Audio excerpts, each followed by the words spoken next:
5's Chad Petrie has the story. When you get a fast food meal, no one expects to be called a little ugly dude.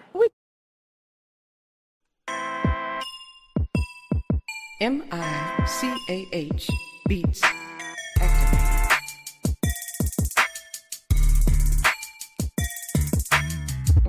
Welcome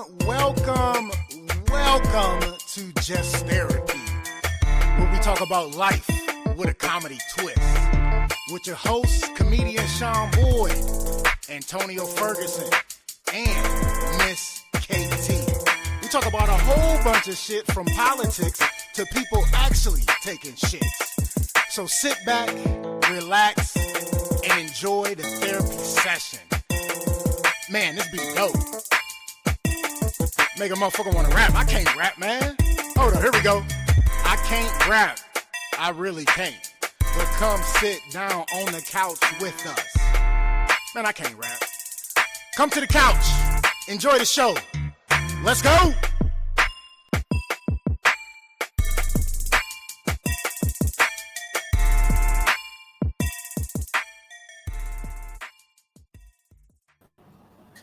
Just another day on the couch, talking about all the problems of today. Welcome to another episode of Just Therapy. It is another beautiful Monday evening, y'all, and hot as well. Yes, indeed. Hopefully you had a good work Monday, but we are here to end your Monday off with some therapy on the couch. And you already know who I am. And as always, join with me is my co-host with the most, my sis, BBC. What up, sis? Greetings, everyone. How are you, bro? How is everything going so far? I'm good. Being blessed, loving life. So, everything is everything. It was nice, Got put my AC unit downstairs in the window. I didn't do it yesterday. There was a lot going on yesterday, but I did it today, and my living room is a lot cooler, so I am great. How about you? I can't complain at all. I can't get my speakers to come up, but that's not a complaint. It's just, technology. There you go. Technology is always doing that technology stuff. Yes. All right. You already know we back at it. Hopefully you watched last week, and we are continuing with Men's Mental Health Month, but we have a guest, and I am excited because he is a Cleveland native, and you already know how I feel about Cleveland. And he is a author. Without further ado, Cleveland author Jameel Davis in the building. What's going on? What's going on? Greetings. How are you? I'm lovely. It's a pleasure to be here on the couch. Yes. Absolutely. And Sean Boyd. Yes. Another week I am sitting on my actual couch, so I'm relaxing, man. I'm literally my logo, so I love it. Yeah. So thanks for coming to the couch, man. Appreciate you. Heard a lot about you. Very, very interested in what you got going on. So we'll dive right into that real quick. You already know I love to wear some inspirational shirts and talking about suicide prevention and all that other good stuff. So today's shirt is "Let's Talk About It in Therapy." Yes, indeed. Which is I'm with it. I got from BetterHelp because they all about the money. The therapist I got linked with is really good, but BetterHelp is all about the money. I always like to let everybody know that up front. So the therapists are good. I've ran into a good therapist, but the actual platform, they just want your money. And I they asked for feedback, and I'm gonna be real with it. And so I guess they seen the feedback and reached out to me, and they was like, "What can we do?" I'm like, "Make it cheaper." They're like, "Oh, we can send you one of these free gifts." So I opted for the shirt because I like the shirt. I'm like, I can't be mad at the shirt. So Yeah. Like the therapist on, I've run into a few of the therapists on there, and they're really good. Actually have a sister that is a therapist, and I know that, she gives all her heart, but sometimes the platform is all like with the fees and all of that, it does um, it takes away from, especially if you don't have it, but you need therapy.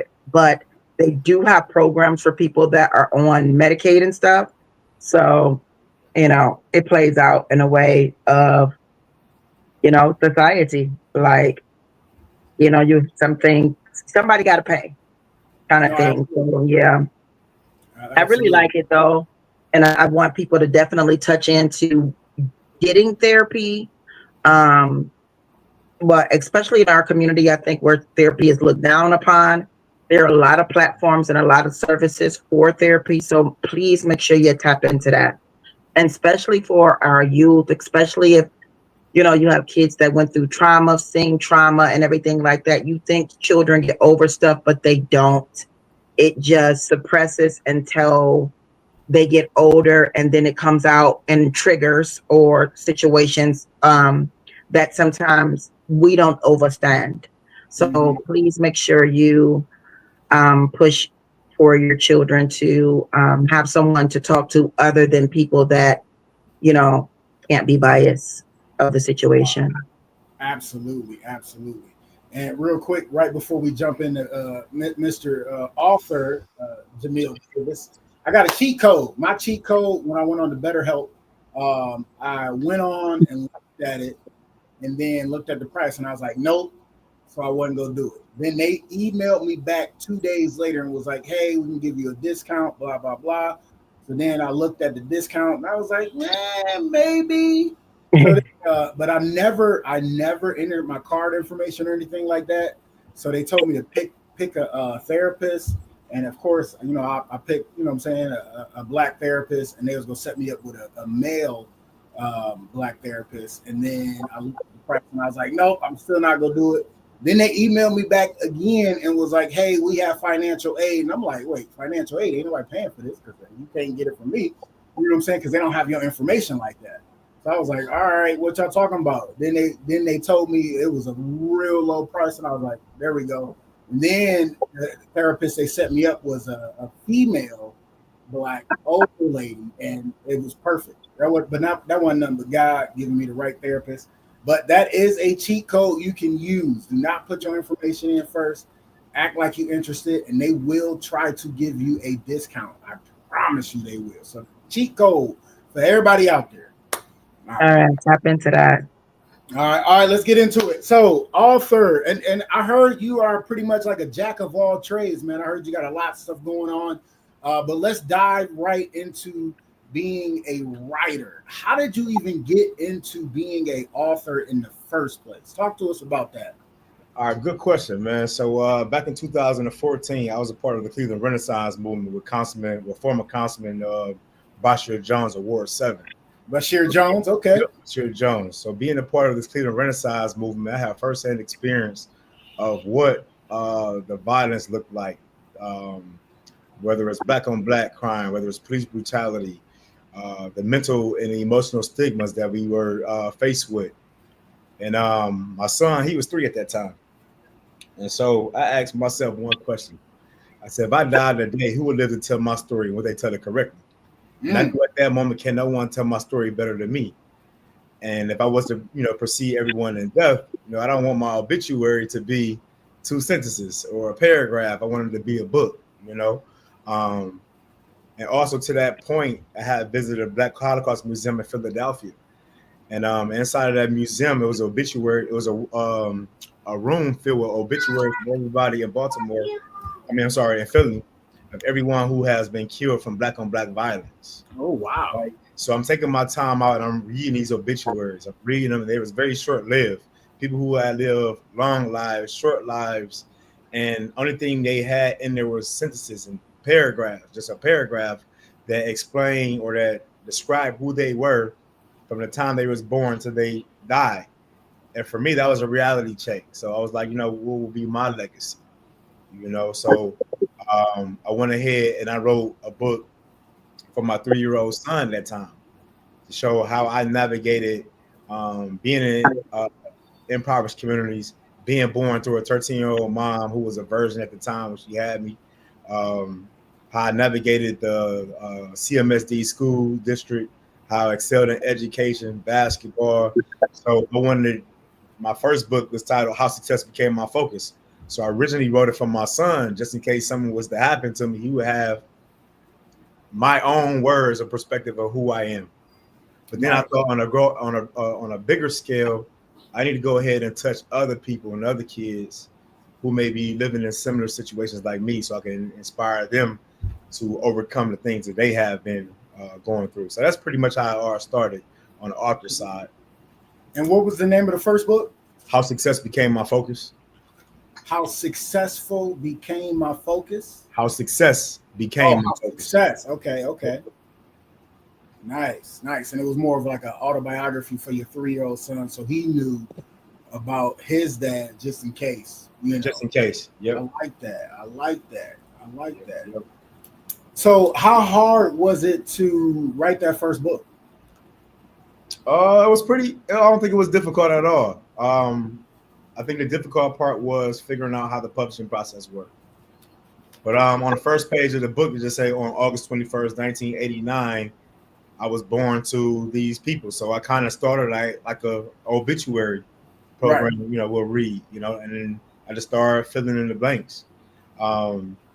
So not knowing how the publishing process worked, that was the most difficult. So I received my first publishing deal with a New York City publisher with that book. Okay. What I didn't know was how the royalties and all that stuff worked. So I didn't know that I was being robbed of my royalties and all that stuff. So which means every time I sold a book, I got $1 back. They got 10. And they weren't cutting a royalty check until I made at least over $100. So which means every time I made 100, they made 1,000. Right. So I knew I wanted to continue to keep writing, but I didn't want to be in this jam where I lost creative control. I got someone dictating my royalties and whatnot. So I started writing my second book, and in the process of writing my second book, which is titled Cultivating Minds to Own Thyself, I started researching on how to develop my own company so I can publish my own books under my umbrella, so I don't have to deal with someone stealing my royalties anymore. Once I published my second book under my own umbrella, I put my second book under my umbrella, and then I took off. Nice. Yeah, then I took off. Nice. And so people started seeing me travel to Toronto, Canada, where I currently sit on the board of directors for the Toronto Urban Book Expo, facilitating book events out there. They're seeing my books going all over the place. And so what started happening was people wanted to know, like, hey, yo, can you help me? And so I'm like, wait, time out. I don't have a business model for anyone else at this moment because I'm just getting started with learning the publishing arena and my brand. So I didn't brush them off. I said, give me some time so I can go ahead and figure out how this model is going to work while still producing my own work. So maybe about like a year or so later, I created a model where I'm able to publish other writers as well, giving them full control of their work, 100% royalties they work, as long as they just pay for the service that's being done. So we have my company is Elevated Waves Publishing Corporation. It's the only Black-owned publishing company here in Cleveland, and we have 100% customer satisfaction rate since 2017. Nice. Yeah, since 2017, and that's because our model is not being greedy, right? So when writers come on board, they can set their own deposit, create their own monthly payment schedule or bi-weekly schedule that fits their comfortability, And then from there, I just start writing and speaking, and then doing my own marketing, get into graphic design, videography, photography, speaking engagements, and then other doors just start spiraling out of control from doing other different things. Nice, man. That's beautiful, man. I know we've had several authors on the couch, and the biggest thing they were talking about was getting published, and how publisher will take all your money if you don't do it the right way. They said that was their biggest hurdle. They said writing the books wasn't that hard. They said the publishing factor was the hardest part. Let's back up. So that second book was called what again? Cultivating Minds to Own Thyself. Let's talk about that. What is that about? Because that title caught me right off guard, and I wanted to stop you in the middle, but I'm like, nah, he dropping some gems. Let me wait and circle back So talk to me about that book, man. That's actually good, man, because life is meant to be understood backwards, but you got to Yes. live forward. So we can go ahead and backtrack, so we can connect the dots for cultivating minds. Right. All right. So after dropping how success became my focus, I went on this reevaluation period of redefining and rediscovering myself. Okay. But I never let no one in on what that process looked like. All they knew was this guy, young boy who grew up on 30th projects, who played basketball, who went on to Kent State to throw the biggest college parties, and then he flipped the switch. He flipped the switch to becoming this super positive community leader. So people wanted to know, how did I do that? How did I do it? And so instead of talking about it, I decided to write about it. So, and then cultivating minds to own thyself is birthed with the intentions of helping men and women to discover their purpose and to take ownership of their lives without using society standards. You know what I'm saying? So the first chapter was define, identify, and own thyself. What does it mean to own who you are in a world that tries so hard to make you become someone else? Right. Absolutely. So I wrote that on how to identify yourself. Second chapter became become your own educational institution. We've been programmed to be a part of the rat race. The only way we can be smart is if we follow the system of education. Go to school, good grades, go to college, and just work this job for the rest of your life. So, and become your own educational institution.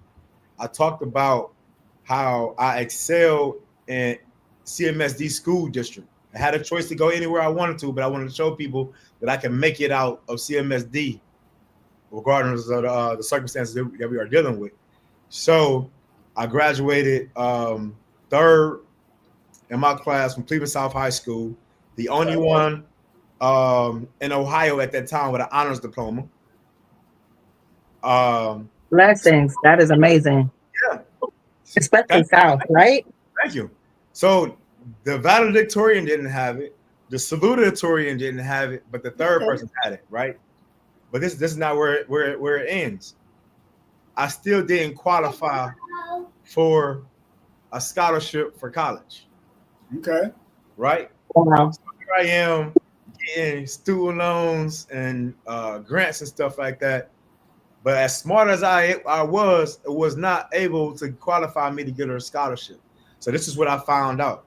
CMSD had a grade point average of an F overall, which means if I score a 4.0, 3.8, 3.5, that's really was a 2.0, 2.3 on an overall level. Right. Right. So even though I excelled in CMSD, it was still below Beechwood, Orange, these other predominantly good schools. Now, what set me apart was I have the ability to acquire new knowledge to perform well. My environment taught me that. My environment taught me that I can go here in this predominantly white institution and excel. And that's pretty much what that was, like learning how to educate yourself on information and not relying on other sources. Okay. Yeah. And then we started getting into financial literacy in that book as well. I forget the title of the chapter, but we talk about finances, and I talk about how I read Robert Kiyosaki's book, Rich Dad, Poor Dad. Rich Dad, Poor Dad, yeah. What other? Think and Grow Rich by Napoleon Hill. Some other books and authors that I referenced inside of the book as well. And I talked about how I learned more about financial literacy in 4 books than in my entire educational career. Correct. And then I started talking about how I went on this journey of learning how to invest, learning how to save properly, learning the rule of 72, and how I was able to free myself outside of this rat race or this poverty-driven mindset. So cultivating minds take you on this journey of really just discovering yourself and owning you in a world that tries so deliberately make you become like everyone else. Right. Nice. So now backtracking again, people want to know, how did I make this transition? How did I change my thought process? So the cultivating minds, that was my way of paying it forward, giving back in that time frame of how I was able to navigate these things. I was talking about dating and relationships in there, talking about finding the love of mom and dad, what that looked like. I think think my last chapter I remember is called "Thank the Creator for All Circumstances." The reason why I wrote that because we as a people only express gratitude when good things happen for us, but we don't express gratitude for the challenges that comes our way that prepares us for the blessings that's ahead. Absolutely. So that chapter about being thankful for that heartbreak, being thankful for that flat tire, thankful for anything that's uncomfortable. Right. You need to be just as grateful as the blessings that you are getting as well as the challenges, because the end result of happiness is death. Mm-hmm. The next second is another opportunity to become greater. The next minute, the next Yeah, hour, absolutely. the next day, the next week, the next month. So you always have another opportunity to become greater. So That's true. we're cultivating mind. So people want to know like that light bulb. When did that light bulb click on for you to go ahead and really make that transition out of these poverty dominated communities, and not just out of the community, but out of that mindset? Right. Nice. I like that. That's Like, the book. I think you had. I think you did your book signing at Barnes and Nobles. I mean, you did it a few places, but was that the Yeah. first? The Because original that was like one, the second or third book I got from you. that should have been the second one. Yeah. This was the second one. So I originally launched it at Frederick's Wine and Dine up there on Emory. Oh yeah, right. And so this is how I got into Barnes and Noble. That's why I say having a positive mindset, having an empathetic personality. I remember when I was in high school, a couple of friends of mine went out to Middle Headlands Beach.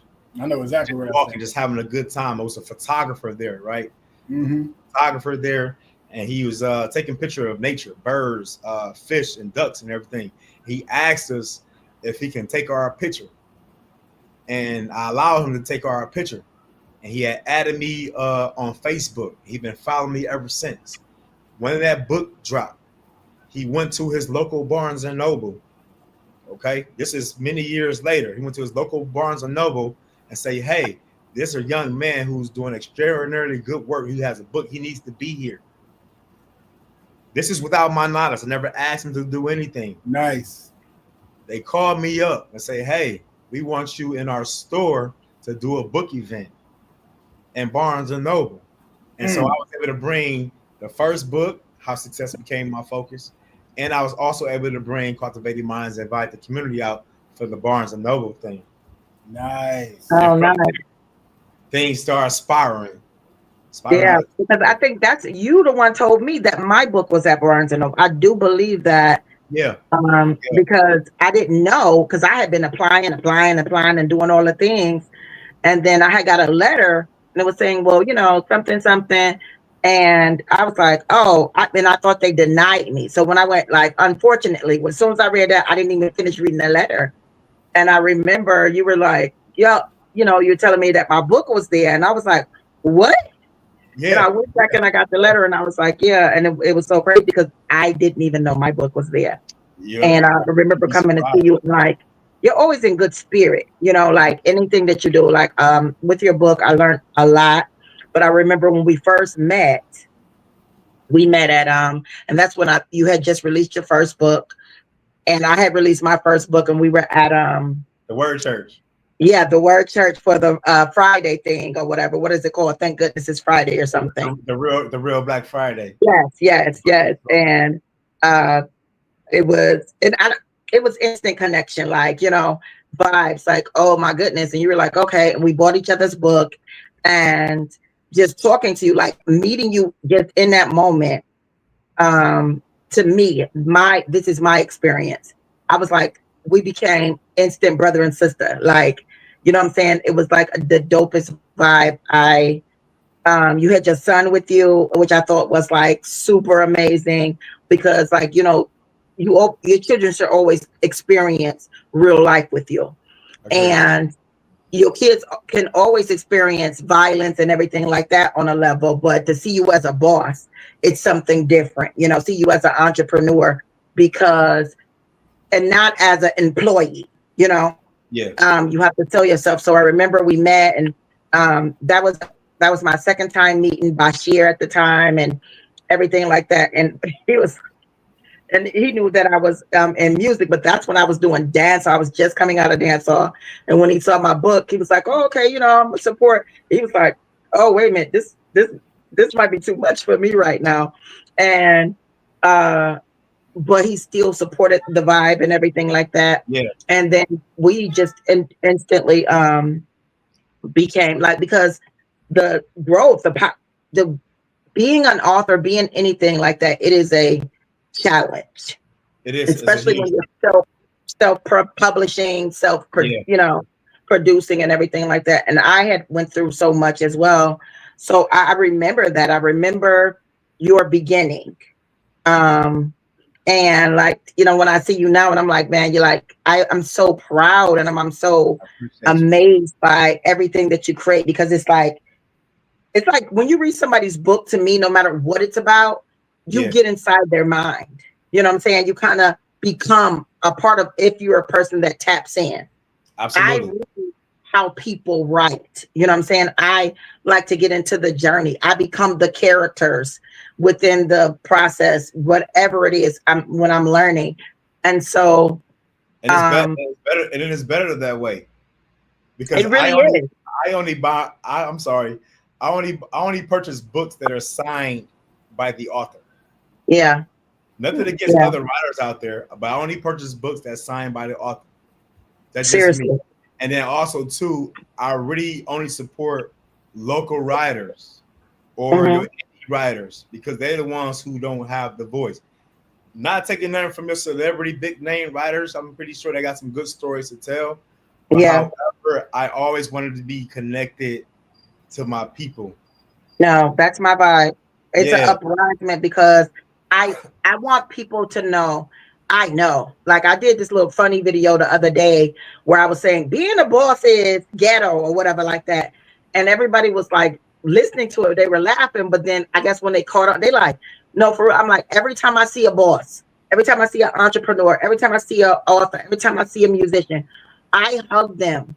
Not just with, I'm proud of you, but with love, with overstanding, with realistic, with spiritual energy. Because when you say blood, sweat, and tears, like, you really go through the processes of all of them. You go in and out. You die a little bit. You become more alive, and it's a section. So, okay, so we go through your books. You did a event for your birthday that you brought in me and a couple of other people, and we did the reading of your we did for sex esteem, right? Oh, we did sex esteem. So it wasn't my birthday. It was actually the book released Valentine's Day weekend for that. But I had the release, right? Yes. And I remember we were rehearsing and everything like that. And I wanted to become the character. Like, and I had not worn, like, because I wear, my hair is natural, it's a big old afro. But I literally, like, I got into her, like, I had to become her. I had the red hair or whatever, like, because she was so spicy. And I believe I played Diamond, right? You did. Yeah, and she was so like, and she knew what she wanted, and she wanted to play this, she wanted to have this connection. And I really connected with her. When my sister and everybody saw it, because she reminded me a little bit of Trouble, my alter ego. So when my sister saw me, she was just like, no. She was like, you were so, oh my God. And I was still like, and I was devastated because I felt like I was holding back so much. I'm like, I didn't give him what I know he wanted from me and everything. And I was so devastated. But I just remember that moment, reading that and reading your book and reading and becoming this character. It was so easy to tap into her, but so hard at the same time, because I'm coming from the passion of what you wrote her as, but also what I felt from her. So let's talk about that. So that was phenomenal. having you and Miss you and Lavisha to act out my characters at the book launch for Sex Esteem. That was dope. I think y'all did phenomenal. I don't think I could have select two more amazing women to carry out the vision, and y'all were confident, and y'all the delivery, the looks, the sex appeal, it was like to the T. Now, what Now, book was that? so we skipped from 2 to 5. Yeah, I was going to say, Oh, like, yeah. I'm sorry. I It's thought okay. It's okay. you just like you ain't even say the name of the book. You just said book I said read. sex esteem. I did say sex esteem. Yeah, she said sex Oh, esteem, but okay. it's the title. So how sex esteem came about? In summer 2021, I went down to Atlanta, Georgia. I did a book signing for my 4th book, Completely Naked, with Zane, Omar Tyree, some other erotic novelists. Arthur Nini Marie was down there with me at that time. And so I'm having conversations with the erotic novelists, like, you know what? I could write that, but I'm joking. I'm jokingly saying So I said when I get back home to Cleveland, I'm coming for y'all. Like I'm about to blow y'all out of the water with my erotic writings.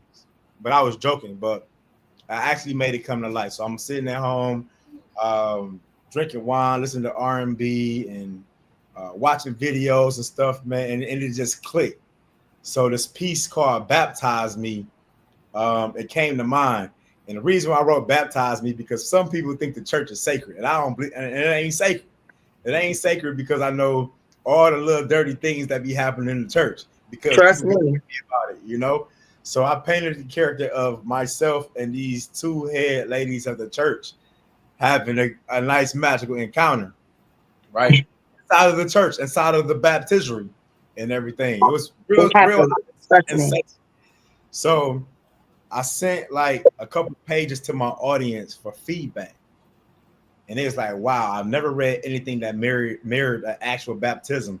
It was edgy, it was sexy, it was comfortable. I appreciate you for that, creating my own new commandments and all that stuff. And so I'm like, should I continue? And they said, yeah, go ahead. So I continued the book. During my search or during my research, I should say, I discovered so many Black women was misrepresented in media, adult entertainment, and so many Black women have never been sexually satisfied before. So even though it's a good book as far as the sexual stuff, I still could not write the book without being me, intellectual, educating, and doing all of that.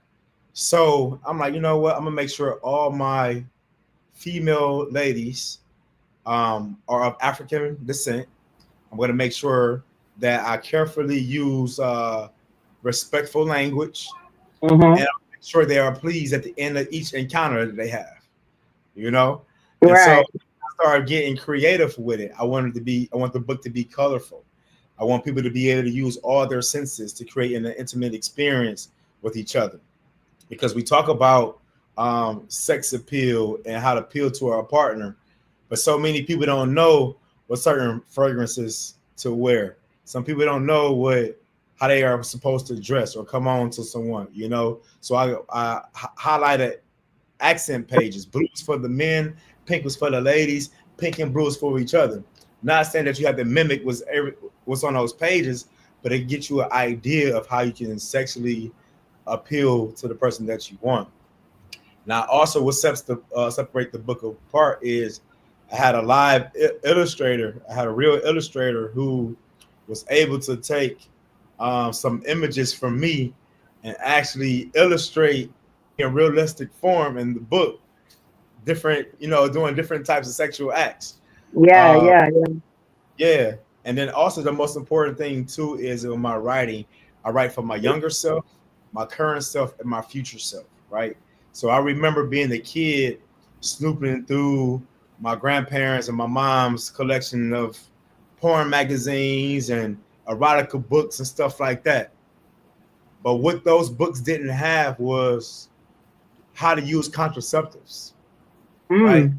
So in Mm-hmm. my book, in the beginning of the book, it's a whole breakdown on the And importance of protecting yourself for sex to prevent not only to prevent STIs and STDs and AIDS or whatever, but but also to prevent unplanned pregnancies as well. So that was me as a precaution to the younger me who happened to be young boys and young ladies who may get their hands on their parents' book. Right. You know, so at least I took the proper precaution if my book got in the hands of someone else. So Yeah. sex is a sister's favorite. They like it. It's very interactive, it's very colorful, and it speaks to their language. So that's pretty much how 16 came about. Now, I always do my extravagant book releases, Sean. So I said, okay, it was a year before the event. I said, how am I going to release this book now? So I said, you know what? I'm gonna release it on International Lovers Day, what happens to be Valentine's Day.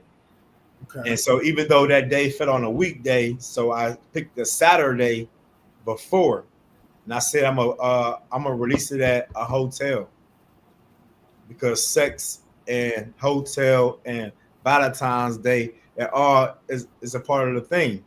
So the title of the event was called The Sleepover. Okay. So I booked out like 40 rooms. I booked out the atrium. I booked out the ballroom. We had an adult lingerie fashion show. We had a pajama jam.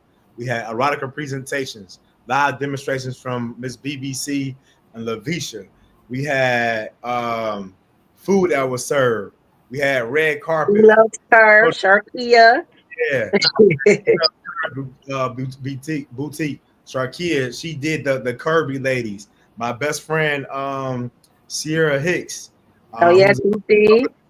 She did the slim and the elegant, all different shapes and sizes intertwined. So what I showed was diversity in there, ladies. You know, it had some R&B artists in there singing.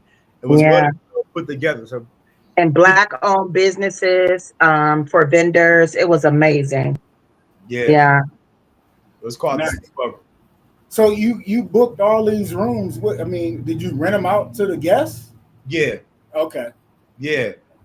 Because it was more than just a book release. Yeah, that sounds like it was a celebration of, you know, maybe you was there with your loved one. You need something for Valentine's Day weekend, you know. Maybe you are into the fashion world. Maybe you need a boost of confidence to see how our curvy ladies are rocking, wearing their lingerie, sex appeal. You know, the guys that are there who are in their robes and, you know, silk pajamas. So everybody participated too. Like everybody came in their pajamas, like they came like they were ready for a sleepover. Like it was amazing. And it was so really amazing. I curated every part of the event. Only thing I told them to do, like the designers, I said your goal is sexy. From there, no one knew what was going to happen next. Only I did. Mm-hmm. So I put people in places. I gave them their time slot, and that was it. Everybody else just had to go with the flow. So it was never a dull moment because it was always interactive. I think something was changing, you know. And because I didn't want my event set up people to spoil it from anyone else. So I wanted to live in the moment. And it was more than it was more. My experience was like it was more than just sexual. It was sensual. And it brought that element of it brought an element of knowing yourself. You know what I'm saying? Because I remember some of them girls that were walking out, they were talking like how they were nervous and they didn't like I never wore, you know, I never been at heels and everything like that. Mm-hmm. And it was like a moment of express yourself and the most highest of sensuality without like, because it was like straight talk only in this room, no judgment or whatever. And that I think everybody needed that. And I saw couples that were really like at peace with their situation. Because some people in their own bedrooms are not at peace, you know, with themselves. A lot of people go out and do stuff with other people that they won't even do with their partner. So I feel like it did bring an abundance of actual like connection, even for people that were single, you know, they were like, you know, in a enlightenment. Because I think when they heard like sex, they just were like it's about to be an orgy in here kind of thing. And then like with everything that was happening, it was like boom, boom. It was so different. Everybody was in like, oh my God, wasn't expecting that. Oh, I wasn't expecting that. I So wasn't expecting that. it was just really uplifted in a way. Yeah. Yeah. That was dope. That was one of my favorite events for sure. Yeah, it was definitely dope. I don't think, I mean, I've been a part of so many of your events, but like, um, it's just always abundant to see someone grow from one part, and then because you're so eccentric, and that's the word that I use every time I describe you. I don't ever describe you like you're just not an author to me, because like you said, you bring detail, Yeah, you add in, or like learning regimens of whatever. Each of your books, it is a tatter to the next thing or whatever. yeah, I feel like I have learned a lot from you as well, but it gets it just like, to know someone so eccentric and to be around you, and I've been around your family too, so it's like seeing the elements of where you come from and then yeah, what you become. It's to me, like what people be like idol or celebrity status, you know what I'm saying, kind of thing. Like I'm a strong believer in, if you're gonna follow somebody, you know what I'm saying, make sure it's a platform, it's something you're learning something from them. agreed. You are that. Like, if I'm gonna follow anybody, I'm saying, if you like, hey, we gotta crawl through this third dirty hole and then we gonna come out on the other side, the water gonna shoot us up in the air, we gonna tap God's hand, and then we gonna come down and we gonna make all this money and we're gonna be this person. I'm gonna be the Yeah, first one out there. I'm be a dirty yeah, girl across the thing.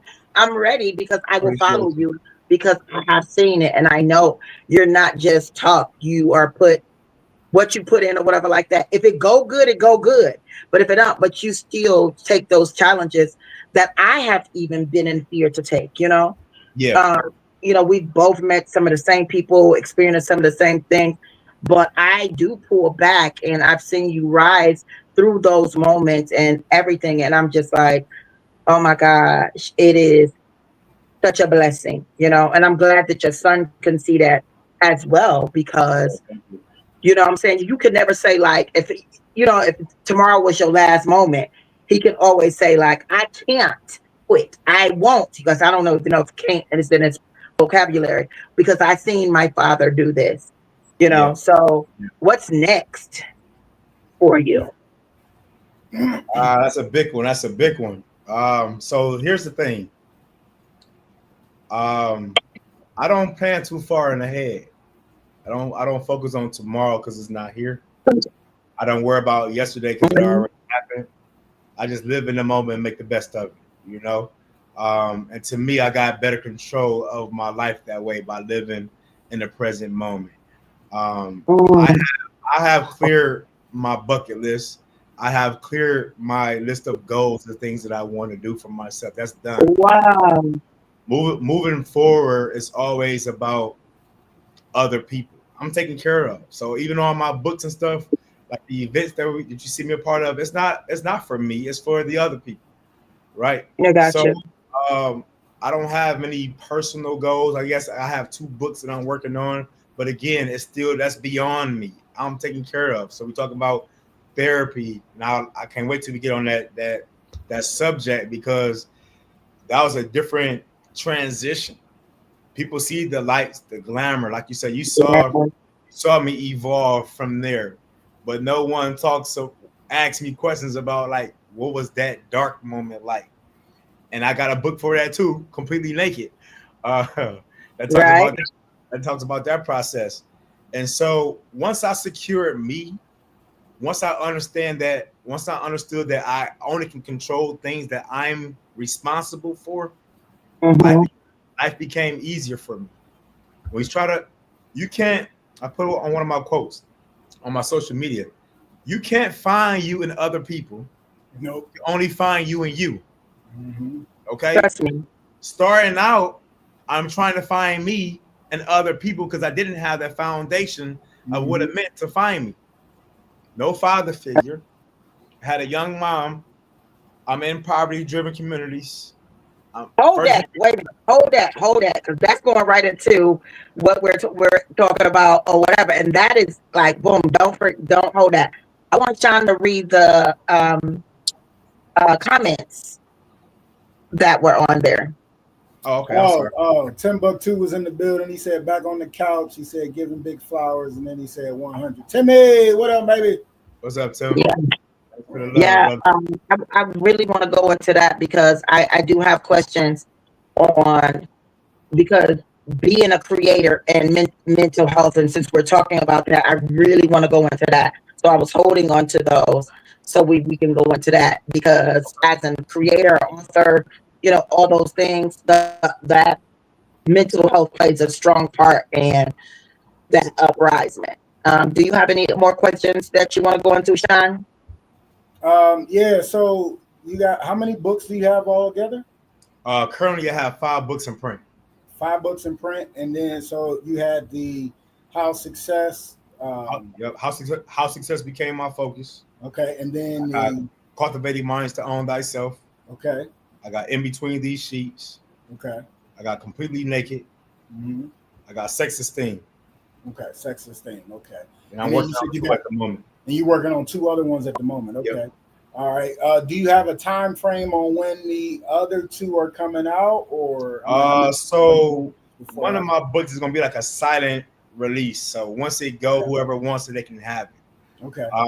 That's gonna be like a spinoff of my In Between These Sheets book. My book of thoughts, quotes, one-liners, stuff like that. Things that I come up with. So that's gonna be titled Climax. And climax is not secretion or ejaculation. Right. It's the turning point of all things good, bad, and in between, basically. Okay. It's in there. Just like In Between These Sheets, a lot of people thought In Between These Sheets was a book of erotica, but the key word was these, not the. Okay. So when you open the book, These Sheets, In Between These Sheets is information that you can use to elevate and enhance whatever part of life that you're dealing with, And I wanted to do another one with Climax. Now, Daddy Is Gone. That's going to be another major release, right? Okay. So I'm going to release it Mother's Day 2027. I was going to do it 2026, but BookCon just got back on the map for New York City for next year, and I want to use all my coins to make sure I'm there. That's one of the biggest book expos in the country. Nice. I need to be there. Daddy Is Gone. Man, powerful book. This book here holds people accountable for good fathers not being in their kids' life. Wait. For good fathers not being in their kids' lives. Key word, good fathers. Right. And hold people accountable. That's the key. Like people accountable for good fathers not being in their kids' life. That part. So mainly it highlights our ladies, but the men are included, the sisters are included as well. So with Daddy Is Gone, it's kind of like Completely Naked. Completely Naked is helping us men be accountable, helping us be comfortable with being vulnerable and transparent. Because Completely Naked just won the 2025 International Impact Book Award in mental health and men's health. So I go get that in November in Phoenix. So with Daddy Is Gone, I'm like, yo, how many people had the opportunity to hold grandma accountable for the things that she did wrong? Or mama or auntie or whatever. They said we never had the opportunity to do that out of fear of getting knocked out, backhanded. So on the back of the cover, I said I finally took the muster up the courage to get my teeth knocked out just so I can save Black families, Black men, Black women, and Black children. So that's what that book does. I'm not belittling or degrading. I'm speaking from the little boy. I'm speaking for the little girl. I'm speaking for the Black man. Like that video that we was talking about, tone and how men are being emasculated. So all that goes into Daddy Is Gone because Um, it's a heavy piece. Nice.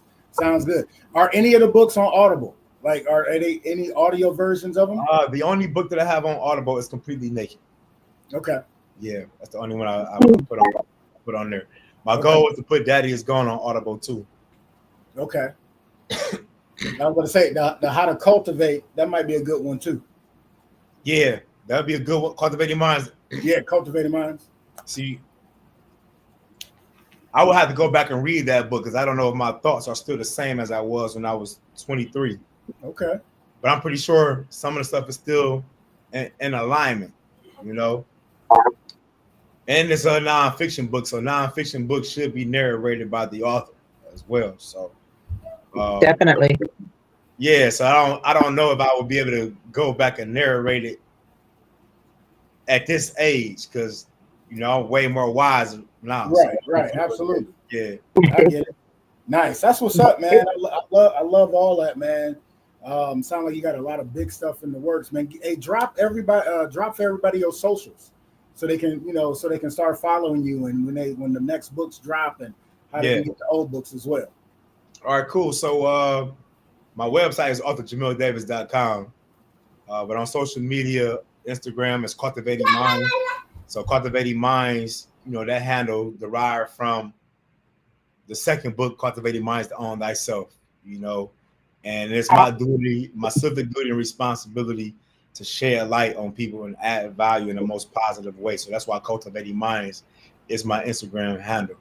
On Facebook, Jameel Davis. My author page is Cleveland Author Jameel Davis. And also each one of my books have their own Facebook page as well. Oh, nice. So what's the website one more time? AuthorJameelDavis.com. Okay. All right. Cool. Nice. I like it. All right. Let's keep it moving. We always got a subject on here. One of our favorite subjects is called flowers while they're still here. Instead of being conditioned, like so many of us are, to give people flowers while they're dead and gone, we like to give people their flowers while they're still here so they can smell those roses. All right. BBC, you want to go ahead and start? Yes. I'm going to give my flowers to Jameel.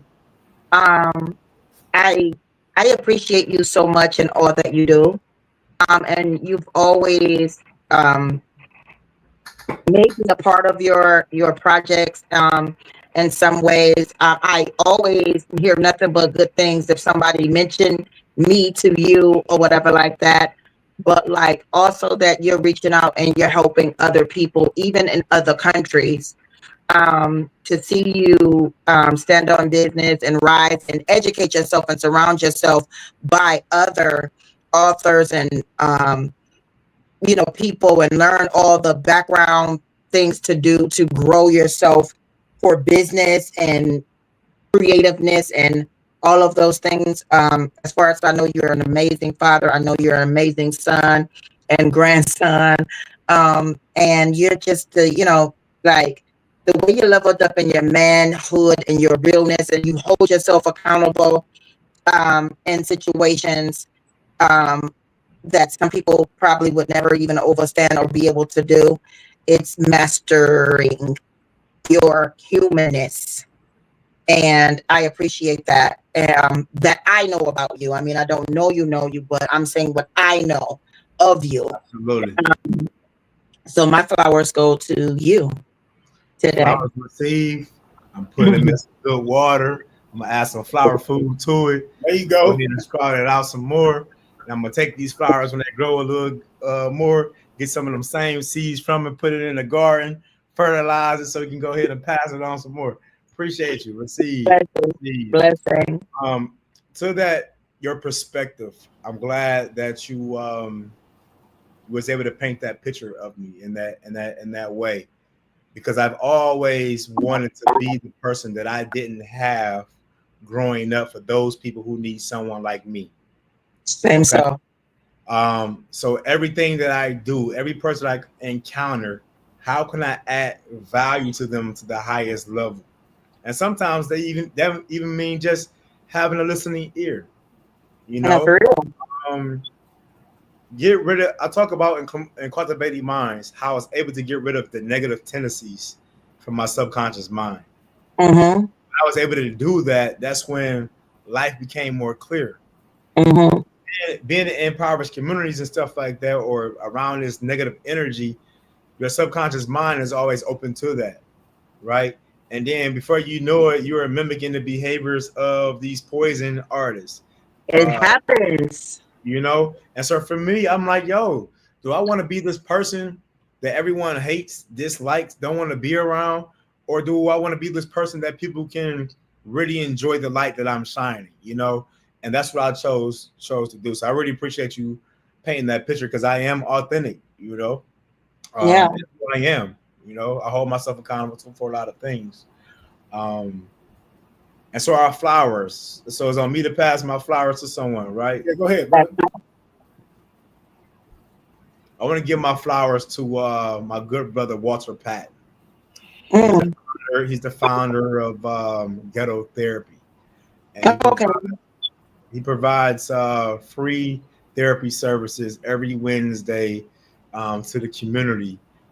He has a good partnership with Cleveland Clinic and a whole bunch of other nonprofit organizations here. To see him grow up the same way I grew up, did a short amount of time in prison. I haven't been incarcerated before, but he came out and he turned his pain into purpose, and he never looked back. He started with his music, and now he has one of the top therapy nonprofit organizations around. He had won every prestigious award here in Ohio, in Cleveland, including the NAACP. He got the Langston Hughes Awards, MLK Award. He got everything. So I just want to give my flower to him, because not only does he have a nonprofit community that's helping him to serve the people, where he bringing licensed therapists to the hood, but he also still resides in the hood in which he served. And that's major. Nice. Oh, flowers well deserved. Flowers well deserved. That's a blessing. Yeah. Yes. Okay, Sean. I am passing on flowers. I want to keep the show moving. I don't want to run out of time.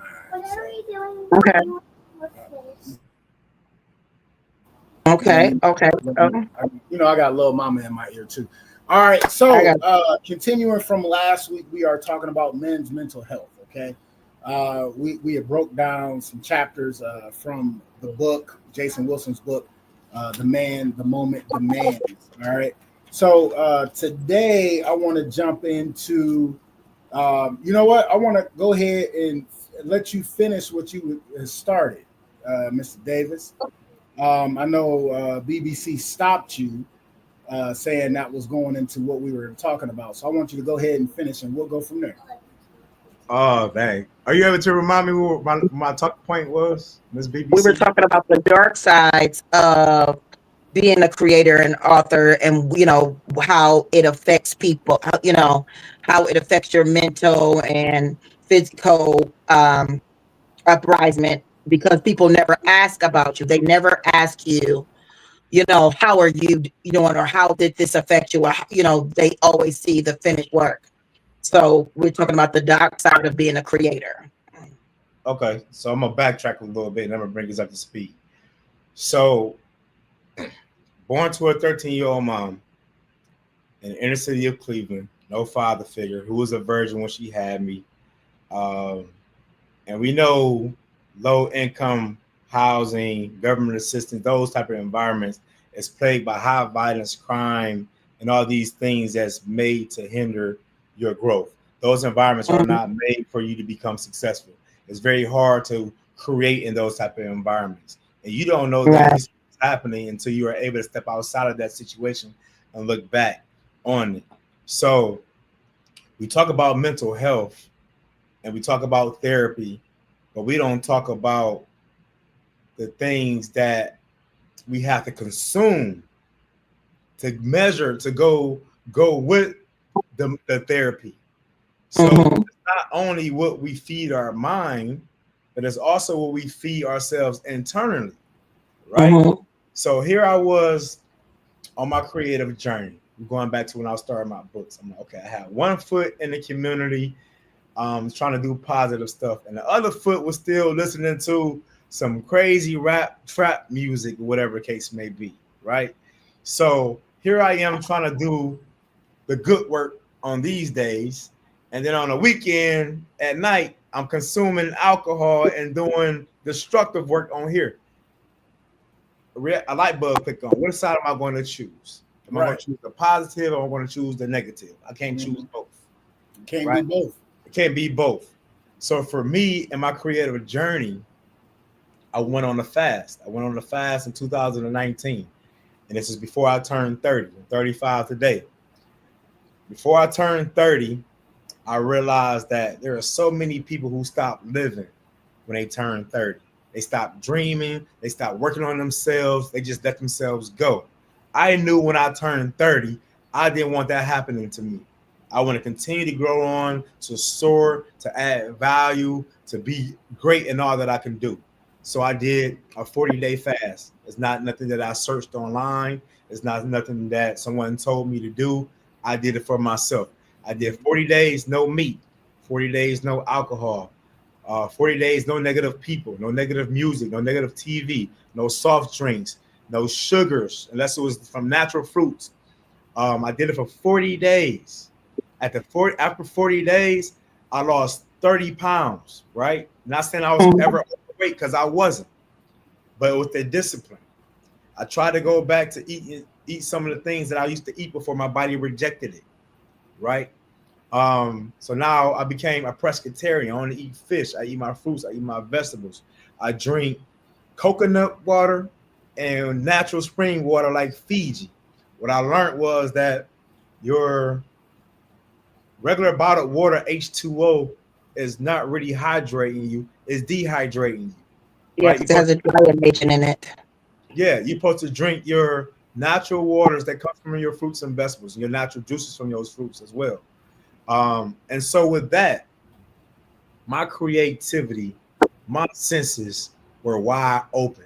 I was able to see things I couldn't see before. I was able to create in a way wasn't able to create anymore. My skin became clear. I became more centered with my chakras, and and I didn't have to go to a counselor to discover this. It was just me just taking a look within me, understanding what I need to do in order to elevate further. So when we're talking about the dark side of things, not only do we have to seek mental health counseling and therapy, we also have to be mindful that we have to remove ourselves from certain situations that's not adding value to us. Absolutely. Right? Absolutely. So Absolutely. I learned on this journey that only thing I can control and the only person I can control is me, my thoughts, and my emotions. That's it. Right? I can control what someone else's opinion of me. I can't control someone else's behavior. So if I stop focusing on other people and focus on what's in my control, then I can go ahead and become greater in that, And so when it comes down to our creative juices, our creative art, whether it's music, book writing, painting, you have to love it first. Mm-hmm. You have to love it. Everything that you write, the cover designs, the songs, the stanzas, you have to love it. Because if you don't love it, no one else is going to support it. And people saw my work because they saw how much I valued it, Mm-hmm. care for it. And then they also see my lifestyle as well. So a lot of new writers say, hey, buy my book. I don't advertise my book. I don't advertise them. I don't run ads. I don't do none of those things. People meet me in person. They feel the energy. They want to know who I am. And when I tell them who I am, I don't even mention the books until someone else will say, hey, that's Arthur right there. What, you write books? What kind of books do you got? Then that's when the conversation comes on that aspect of it. But the main thing for me is making sure that I'm wealthy in mind, body, and spirit. Every day I start my day on 100%. That's high vibrational energy. Some people start at 50. Some people start at 10%, 0%. So if I'm starting every day at my highest level, then I'm good. There's no way in hell anyone's gonna be able to bring me down to 50% because I'm not having it, Mm-hmm. And that comes with your diet. That comes with your spirituality. That's telling people no who's trying to lead you to somewhere that you shouldn't be going. That's having your mentors, having your therapists, having your accountability partners, holding yourself accountable. And that allowed me to be creative. Mhm. Yeah. Go ahead. Go ahead, you're fine. Oh, I thought Sean was going to ask a question. No, go ahead. Oh, so in the moments of, because I know for me, and I really, as a man, because we're talking about men's mental health, um, when you're going into how is it when you are in your creative mind and you're feeling in the most like, and you're dating and you're trying to, because I can say from experience, but it is a lot when you're in your creative path and you're writing and you're trying to build towards that and you're in the moment of, like, dating. Everybody wants attention, like people want attention. Have you gotten into a place where you felt like you were conflicted, with trying to be a better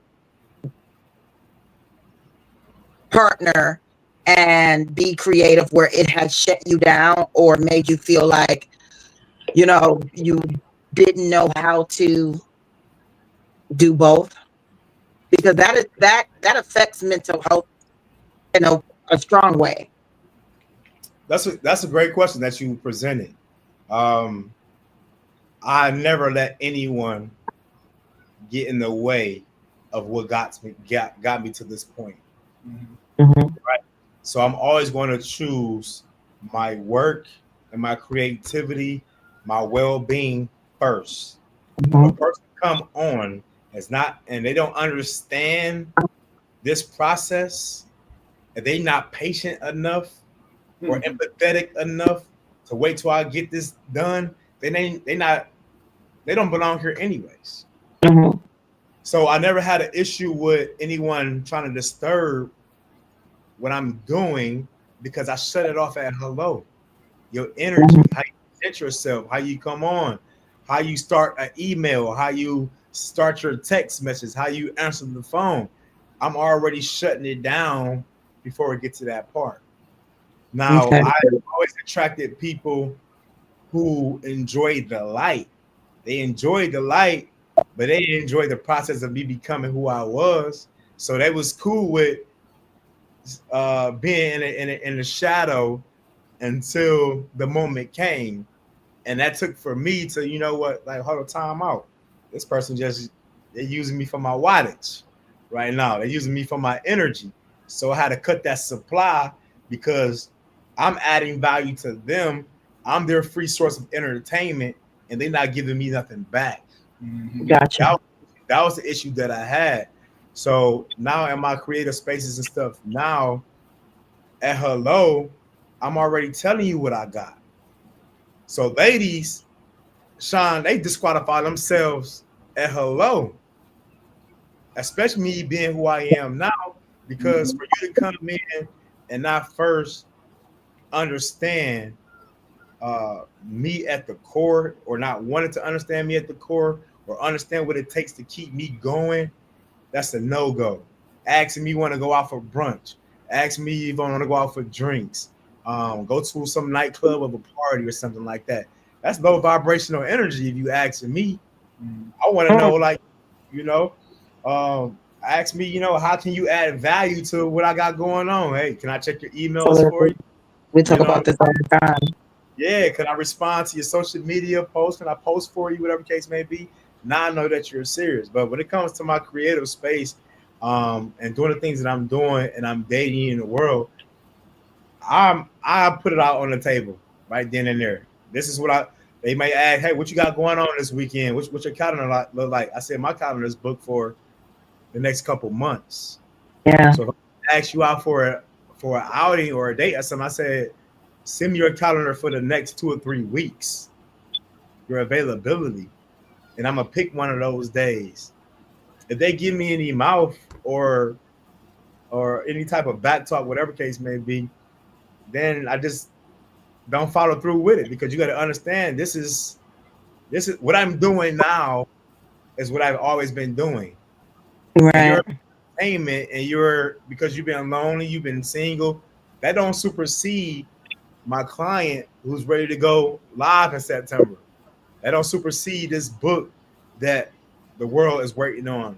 That don't supersede the energy that my son needs from me or the time and the attention, So they always have to come in with a place of in a mind state of understanding.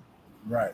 And but also it take it you just like I said, that book I really, really like you the author Jason Wilson is definitely a nobody who became somebody because of the book. So just check out the book.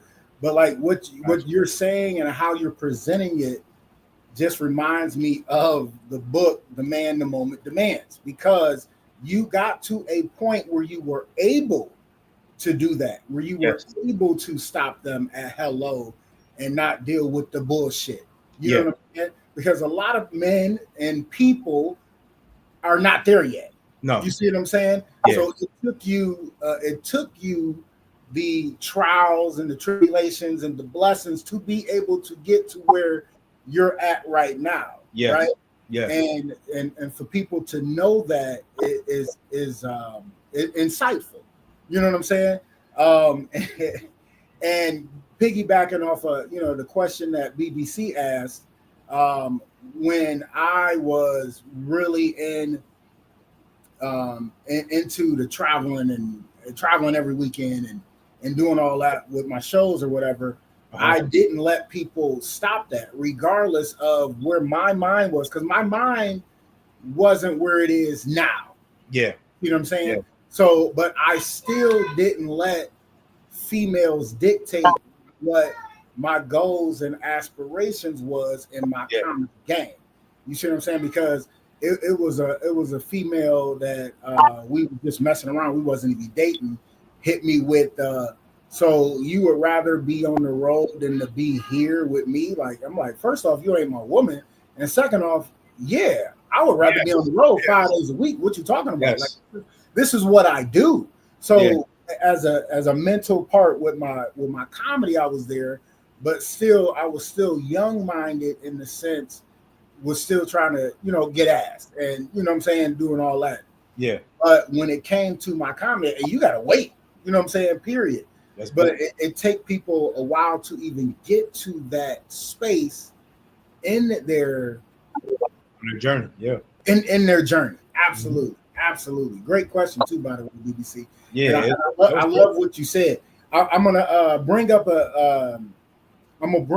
a chapter of this book, but before I do that, I gotta go help my daughter real quick. Go ahead. As soon as I come back, I'll bring up this chapter. Go ahead and keep it moving, BBC. Go ahead. I'm about to say, you want to go to break? Let's go to break really quick. Yeah, we can go to break because I wasn't even gonna take no break like last week, but we can go ahead and take a quick sponsored break.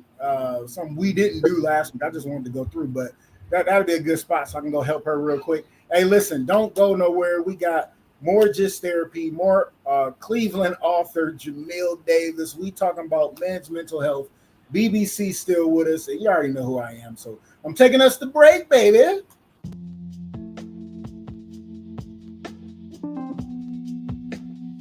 Primal Screen in Kent, Ohio. For all your screen printing and embroidery needs. Quality work, on time, fair prices. For more information, call 330-677-1766. Again, 330-677-1766. Or check us out online, primalscreenprinting.com. If you mention a podcast, you get 5% off. Peace.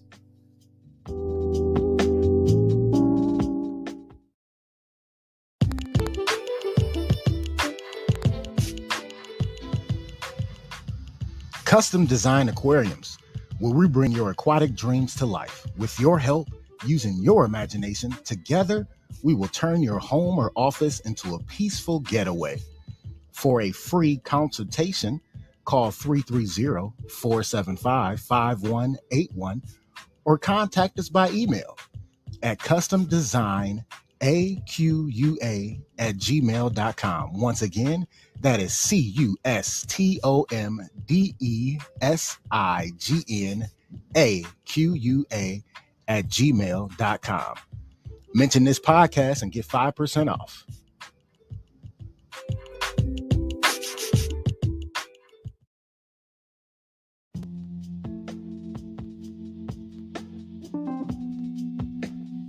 Primal Screen in Kent, Ohio. For all your screen printing and embroidery needs, quality work, on time, fair prices. For more information, call 330-677-1766. Again, 330-677-1766. Or check us out online, primalscreenprinting.com. If you mention the podcast, you get 5% off. Peace.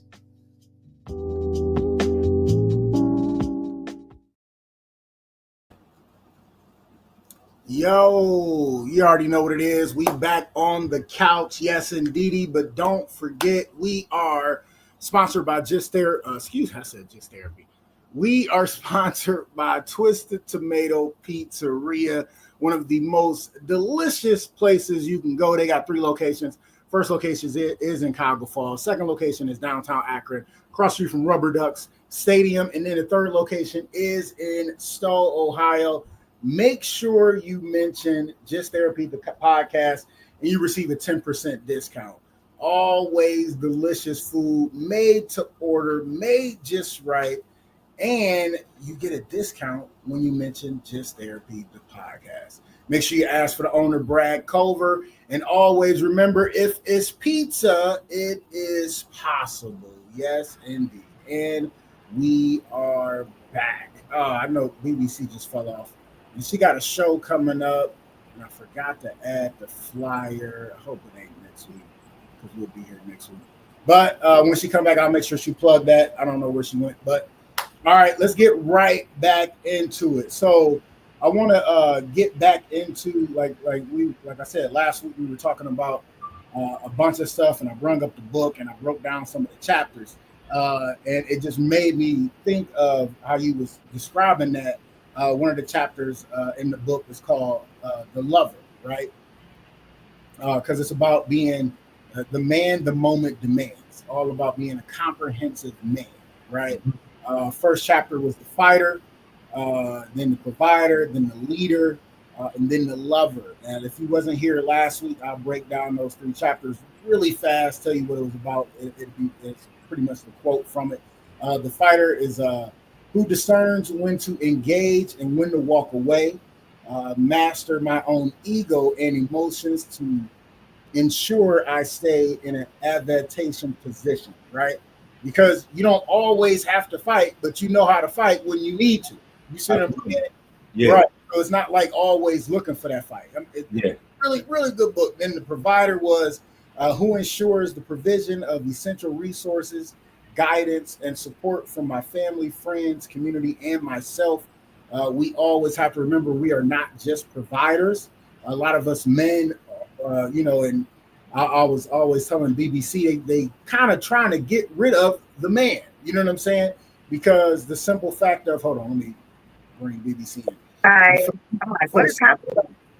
For the simple fact of, it's like, what can you provide? What can you do? You know what I'm saying? And it's not all about. And we have to remember we provide for our family, but we also have to remember that we are a part of that family in things as well, right? Then you got the leader who guides and inspires others. I know when to speak and when to listen, leading by example, not intimidation. Okay. And then the 4th chapter, which I want to break down real quick, was the lover, right? Who demonstrates his love through actions, devotion to God, loving my neighbors, and maintaining my own well-being. That part. That's why I read it like that, because we talked last week about we have to go back or learn to love ourselves. Most men don't love themselves. That's where we go wrong at, right? Yeah. And then when we don't love ourselves, you're looking for love Just like the song. I mean, looking for love in all the wrong places, All right? wrong places. And one of the videos you put out that, well, not you put out, you shared, and BBC shared it with me, was really enlightening, right? Because you have to have that other person, right? That other half, that partner, right? Because and he also broke down how the misleading mantras in marriage is, right? As far as the main one, like as soon as he said that, the main one that popped in my head was the better half, right? And I said better half, and then he said it. I was listening to the book because that's still, and we all know it's supposed to be a joke, but it still puts down like, oh, well, you are not worthy enough, so they have to be the better half. It's still a partnership. You see, and until you find that partnership that has the right communication, right, and the right feedback and the right love, it's never going to work unless you have all those things embodied together. And that's why when I seen that video, and I was like, oh, I need that, because I'm gonna play the audio for everybody. We don't have the clip, but explain the way you talked about the body language before we even started before we started the podcast. Oh, you talking about me? The body language? Yeah, the body language, because he was like the body language was key. It just kind of explain what the is, and I'm gonna let everybody hear the audio. So we got ladies who are talking about soft girl era. There's no such thing as an era. Either it's going to be indefinitely or you ain't going to have it at all. It's not an on and off switch. Just like I'm a masculine man, you are a masculine man. Ain't no on and off switch. Me switching off my masculine energy and full-time feminine energy means I'm flamboyant and I'm crossing over to a role that I'm not about to be a part of. So with the feminine energy, it's not your soft girl era. Kind-heartedness, right? Feminine energy, that's softness, that's level-headedness, that's having good discernment, how you walk a certain type of way. So we talk about body language. If a woman walks fast, that's a no-go for me. Why? Because feminine energy is patience. Masculine energy is in the hustle. So you moving fast in a hurry shows that you are out of alignment. When women are walking with their kids, if the son is behind and the woman is up front, she's out of place. That's another behavior pattern that I see. If I'm walking in and out of establishments and the woman won't stop and allow me to grab the door, but proceeds to open the door for herself and move in, out of place. So we're talking about body language. Body language is over 80% of communication. It's not about what you say, it's about what you do and what you show. So going into the ladies, I can see them from afar. I can tell what you are eating if you have the right to be in my presence. Okay. If you're drinking, the body language in the video that we're about to play right now, you spoke on that like it was the body language of communication. Got you. So her body language, even though her guy was on the other end of the phone, she had a conflict that she was addressing, and she addressed it I won't say it was a sexy manner, but she did it out of love, right? Mm-hmm. She did it in a way where she was no longer angry, no longer upset. She wasn't displaying any pre-attack indicators. She was well groomed. She was comfortable. She was in her sensual feminine energy, and her tone of voice matched the body language. So it was the body language, the tone of voice, and then the conversation. Yeah, she was being sincere in her approach to correct an issue that she had with her partner. Right. Yeah. And before I play the audio, I BBC, I think you already know where I'm going. I got to circle back. I got to circle back real quick. Masculine, feminine, right? Yeah. Masculine is a made up term that they put us in a box, right? So just because you can show a softer side but know when to show it doesn't make you, in quotations, that masculine word, right? Because men can be nurturers. For sure. Absolutely. Right? But a lot of men look at nurturing as a feminine trait, which is not. No. Okay. My guy, we on the same page. Yeah, All right. yeah. We Yeah. on the same page there. Well, we're speaking of that because, like, in the way that he was speaking it, it's because, like, women coming off with this soft girl era, meaning they are masculine. Like, they coming off like they're the, like, I'm in my soft girl era now because in their minds, what they are presenting as masculine energy, or when they're saying like this alpha thing and everything like that. So now they're in a soft girl era, as if they didn't have the femininity, the softness, the nurturing before. No, I understood exactly where you're coming from. I want to paint a picture. I want to paint a picture for you real quick, right? Yeah. So when I was young, well, my mom, that's how I remember my mom. She's still here though. Pretty on the inside, on the outside, tough on the inside. Always yelling, aggressive, loud, dehumanizing, degrading. Shut the fuck up. Go to your room. Be quiet.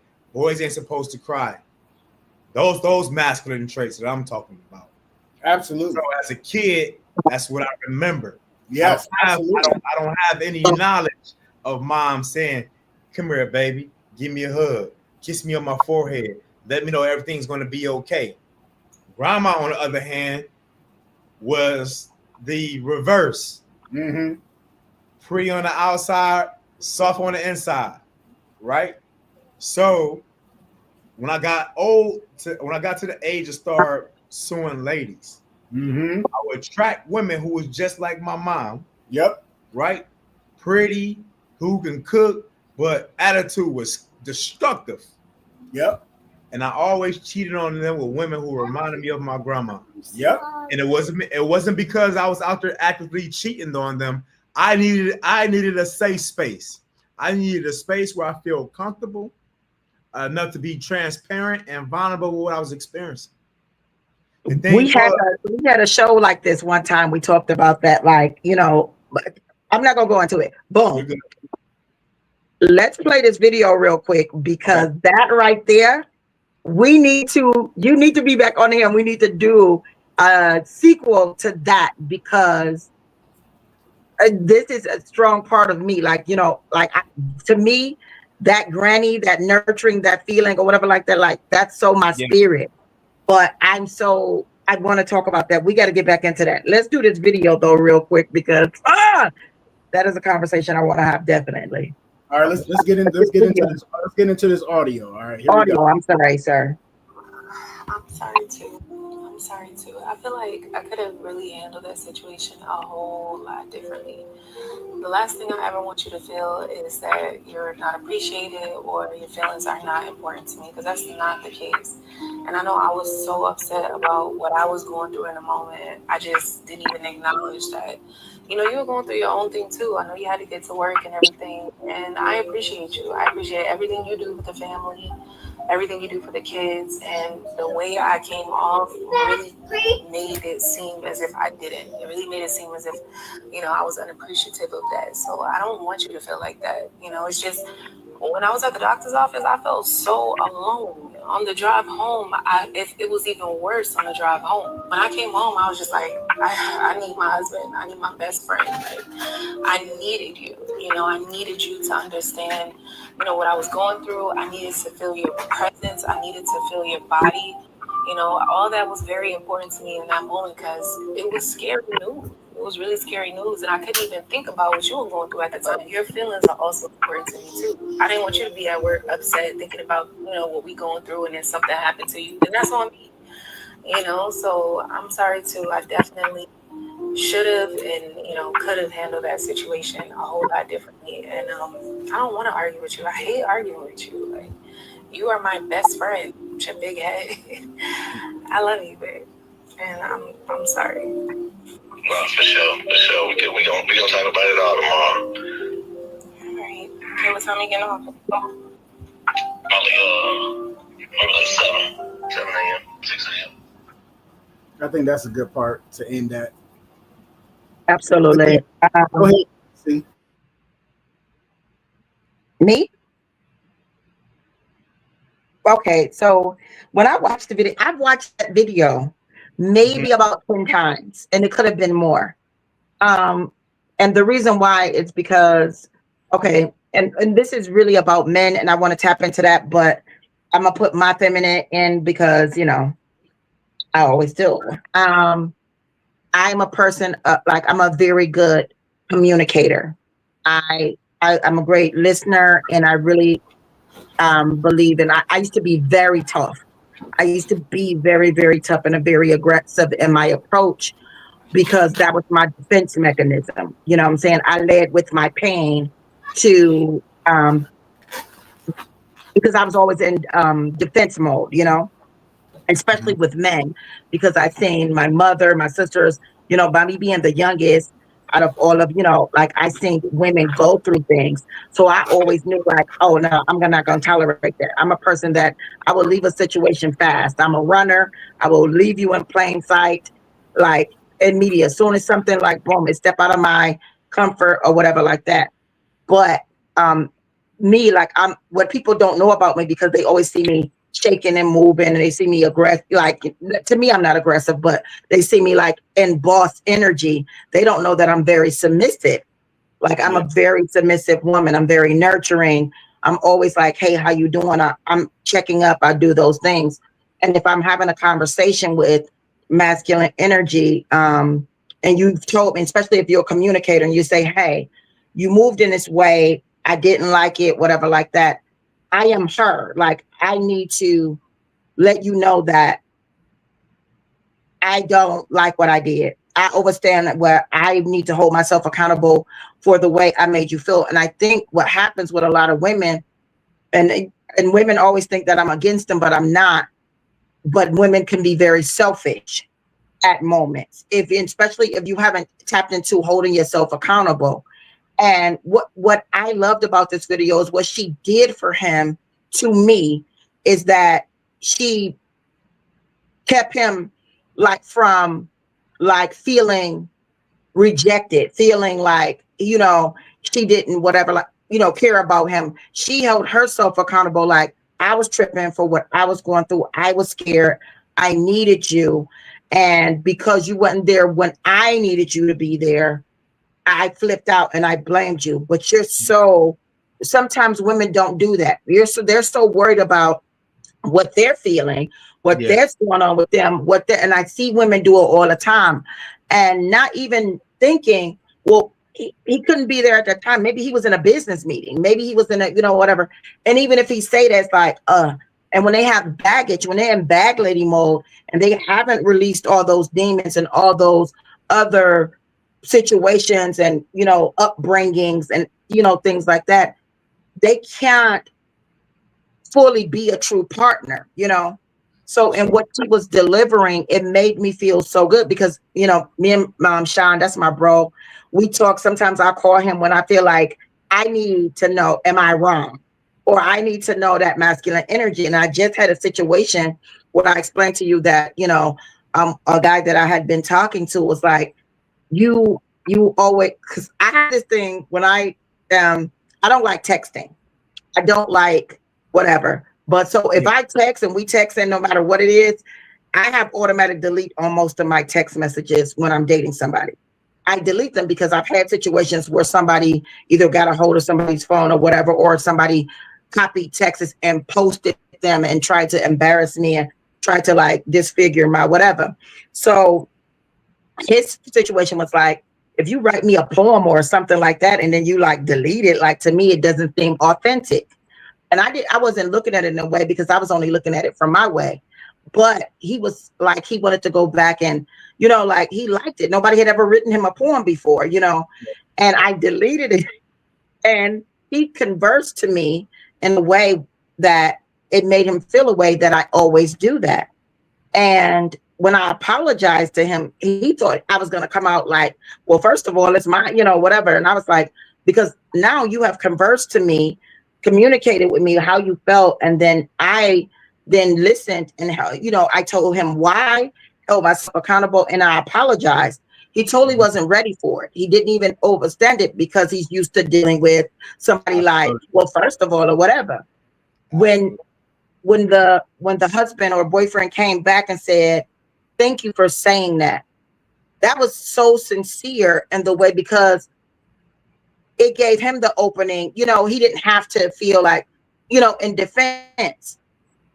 Yeah. I love everything about that audio. I want people to actually see the video, so I am going to drop it on my page for anybody to think. I need to see the video.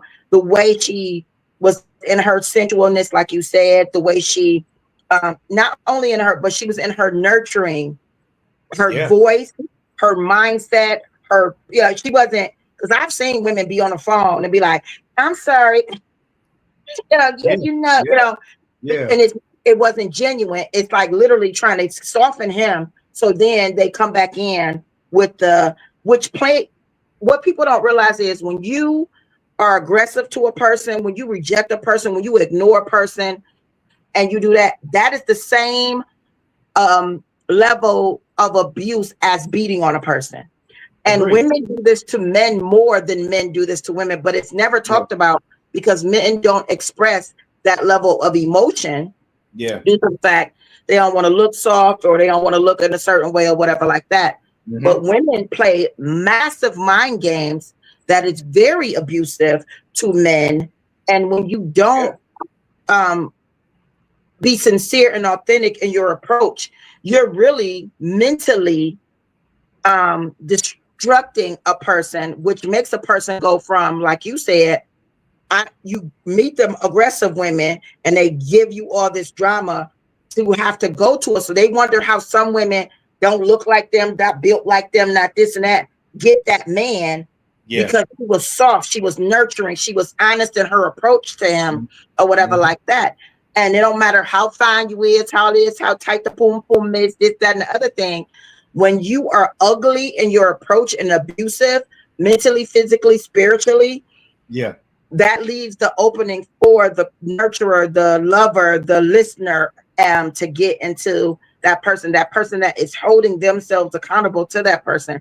The person is seeing that person not with their physical eye, but their mind eye.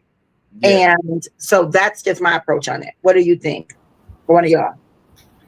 Go ahead. And that was great. I see that was the main reason why I did share it. And another reason why I shared it too, because a lot of ladies shoot their shot, and they shoot their shot the way that other social media people shoot their shot. So they think because I'm accomplished, I got things going on, I'll be well dressed and stuff like that, that I'm easy accessible. And I'm letting them know that, hey, I'm a challenge. I'm your dissertation. I'm a PhD. You got to put some work in. Also, I'm putting out there to let you know that these are the type of women attributes that I require in a lady. Okay, I like to be talked to softly because if I grew up with a mom who was verbally abusive, I no longer have a desire to attract women who are verbally abusive, who lacks emotional intelligence, who can't speak in a calm demeanor, in a calm voice, who can't be accountable, who doesn't know what it means to be nurturing. Not even for themselves. Not even for themselves. So I got it and I shared it because it spoke to me. That speaks to my love language and how I want women to speak to me. Not even just from my partner, but women that I associate with on any type of level. That's how they got to come. And that's why it goes back to that soft girl era.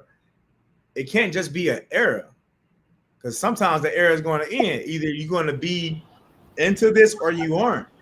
And so because it's not authentic, then it's when you say soft girl era, it's not authentic. It's not authentic. And you only saying that's because you see these ladies who are in their divine feminine energy getting the men that they want.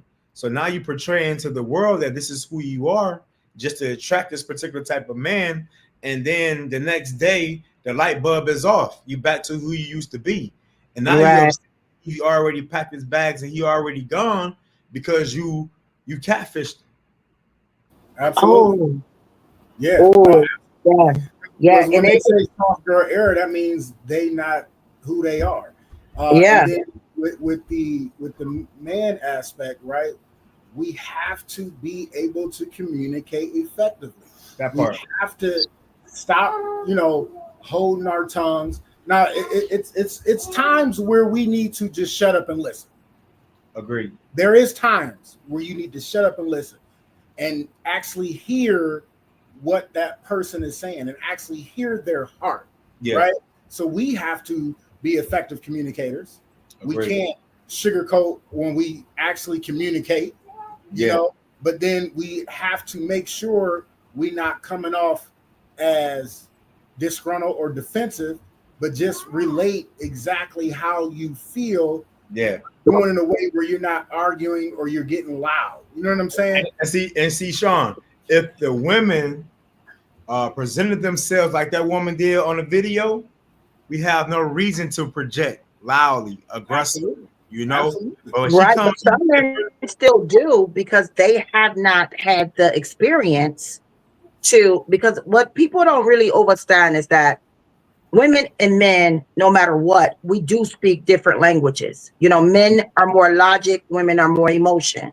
Even yeah, though men are emotional, but they a lot of men are stripped of their emotions at a very young age with the no man need to cry and don't hold him, don't hug, don't do this or whatever like that. They're stripped of that. So Mhm. it becomes so pushed down within them.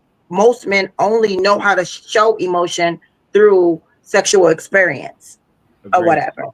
And sometimes I think that even when a woman is being at her softest, if you have not had the experience, like if you didn't have the experience with your grandmother, you would Yeah, not be able to still communicate in a way to see when a woman is like, I'm being at my softest with you. I'm being, because you still will be like, you're still just like every other woman. yeah, But you were able to experience two different types of feminine energy.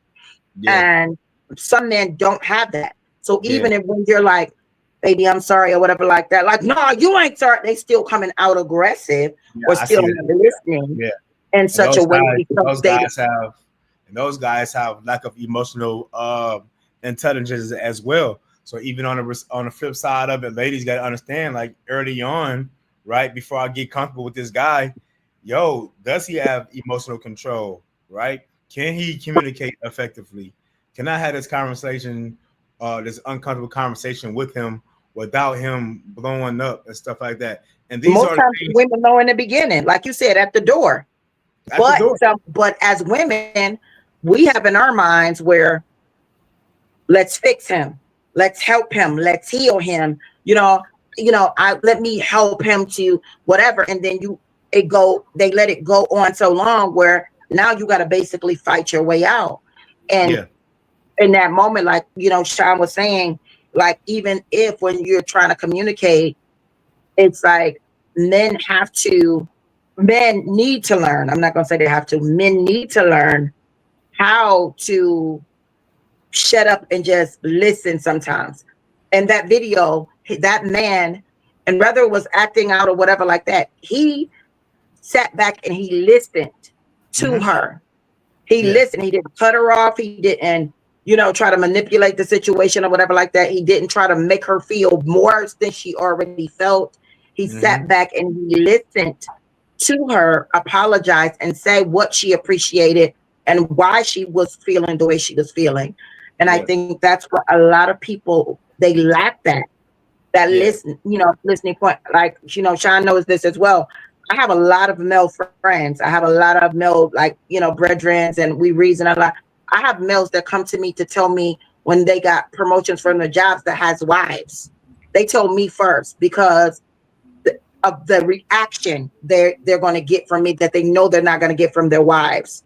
I'm not yeah, bragging about it, but because of that, emotion, or if they're hurting about something and they feel like they can't talk to, they're coming and they're laying on my couch and they're like, I'm about to, I just want to lay my head on your lap, because of the way I listen, the way I nurture, the way, I uprise the situation. And I know other females like that, but also, that is not a good situation to be in when you can't communicate with your spouse or partner about your uprisings or your downfalls. Yeah. So I find it that a lot of men, and because we always talk about women, and black women especially, that walk around with pain, we have to keep going and stuff like that. But there are a lot of men, especially black men, that are walking around heavy-hearted, heavy-minded, haven't released, anything within their hearts and their spirit of what they going through. They haven't been celebrated in a way that they should when they have made major accomplishment, and they don't know how to celebrate themselves. That's what Sean So said earlier. go ahead. I'm sorry. Going back to self-love, learning how to love yourself. And so, like I said before, life is meant to be understood backwards. So if we go to the source of why men aren't allowed to express themselves, why we aren't allowed to love ourselves openly and proudly, the source of that is our parent, right? Because our ladies are supposed to be nurturing. So if our mom don't nurture us, and our mom makes us feel like the worst beings on the planet, it makes it that much more difficult for a woman who we want to fuse our lives with to be able to tap into what we are experiencing. And that's where it comes from. I've done countless conversations about how mothers destroy their sons way before the priests do. It's true. And so now you have this young boy who's been muted all his life, and now he wants to fuse his life with a woman, and this woman is attacking him because he's not vocal. Absolutely. He's not vocal. And I want to share with you, but guess what? You're not a confidant. Your girlfriends know what we got going on. Your mama know. Social media, So I'm not going to share. And so the nurturing thing for our ladies has to be automatic, because women, I believe, and I personally believe, women are the leaders of culture and generations. And I also believe that black women have the power to cultivate the men that they want. The thing is, women, there's a lot of women who want the easy way out.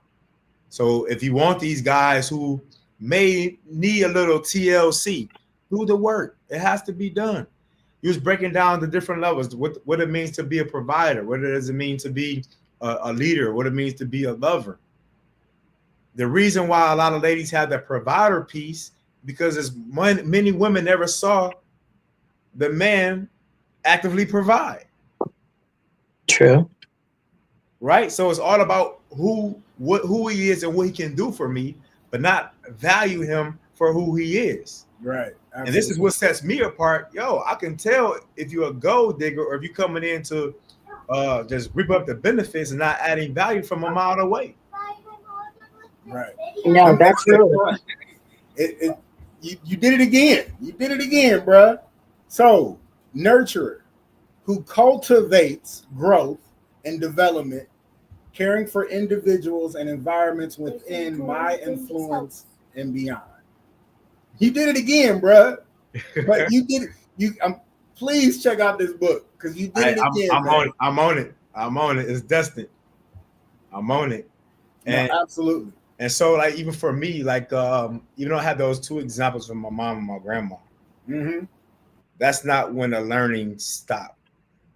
Because even then, that was just two examples of like, this is how I was raised. Whenever my mom was verbally abusing me, whatever case may be, I went to grandma's house. Grandma made the best food, hug, kiss my forehead and stuff like that.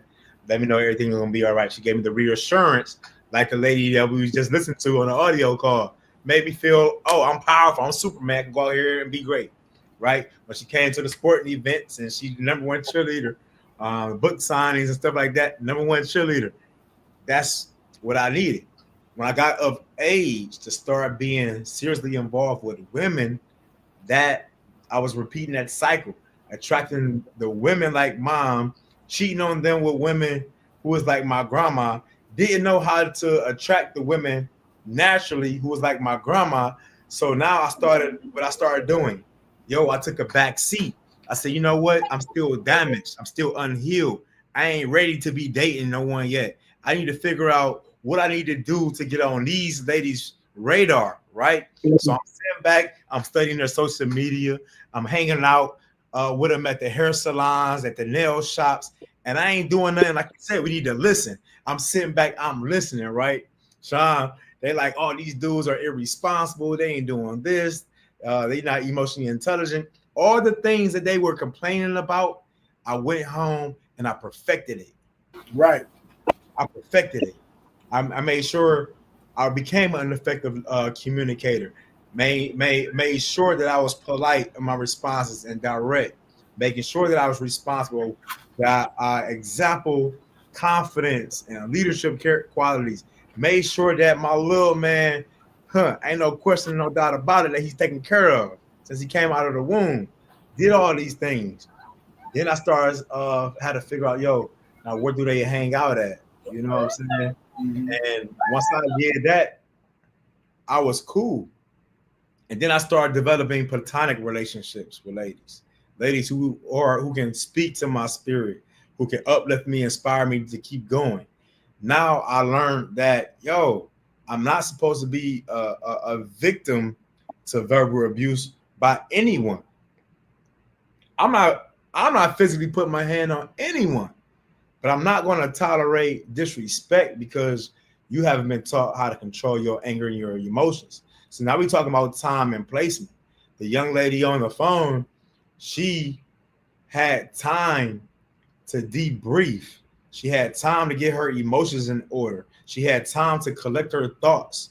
You know what I'm saying? She waited for it was a good time where there was no turmoil to cause conflict. And she set in her good energy to deliver her accountability and her apology to the guy in that submissive tone that she gave. So a lot of times when we are angry and we are frustrated, we can't act in that moment. Sometimes we gotta cool off. It may be a couple hours, or it might be the next day or 2 days later, just for us to collect our thoughts around. Indeed. And taking a break is very important. Like, people don't want people to walk away and walk out or whatever like that. But sometimes, like, let's go to our neutral corners. That's important, you know. And that's one thing that is definitely, I think I see a lot of people go through as well, where I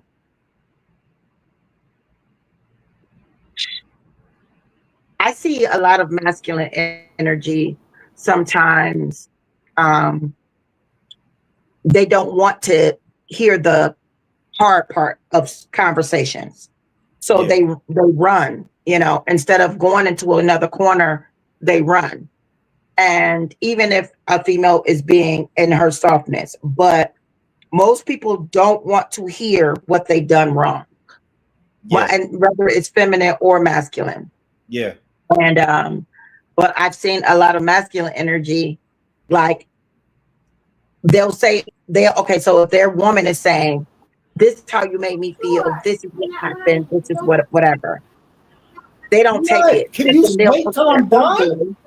And they'll go to their female friends, and that friend will say the same thing that the woman was saying, you know, and then they'll be like, oh, they'll take it. And for some reason, no matter how she is delivering it, whether it's aggressive or in a very emotional softness, you know, they don't know how to deal with it coming from her, and they'll deal with it coming from someone else. Yeah. I don't know why that is, but I find it that a lot of men can work on that. A lot of men can work on listening and And like, accept. Go ahead. I don't mean to interject. Go Like ahead, Sean, please. like Sean said, it starts with self-love, right? Yeah. So when you think about loving yourself, right, you're thinking about all the investments that you're putting into you, right? So if I love myself wholeheartedly, I want to make sure I speak to myself in a kind way. I want to make sure that I eat some of the best foods. I want to make sure that I'm exercising. I'm just putting myself in the best possible situation. So what self-love is, it comes with understanding of self, and also it comes with understanding of other people, right? So if I love myself and I'm being patient with myself and I'm being understanding of self, I also have to do that with other people, because Right. you can't love anyone else until you first love you first. You It's can't so true. respect anyone else until you first exemplify you respecting yourself first. So if you respect yourself and you love yourself, then you can level the playing field for a conversation with someone without emotions going all over the place. So that's the accountability piece, where we have to hold ourselves accountable for those things. So yes, if my mom and my parents and my upbringing or certain experiences happen where I wasn't taught these things, guess who's responsible? I'm responsible. I'm responsible to figure out, yo, why isn't this working? Why am I always having a argument with this woman and her feminine space? Why am I always lashing out? That's a reflection of self. Something happened in your life or recently, and you chose not to correct it. Right. I Absolutely. didn't know how to communicate effectively until I took a professional effective communication course.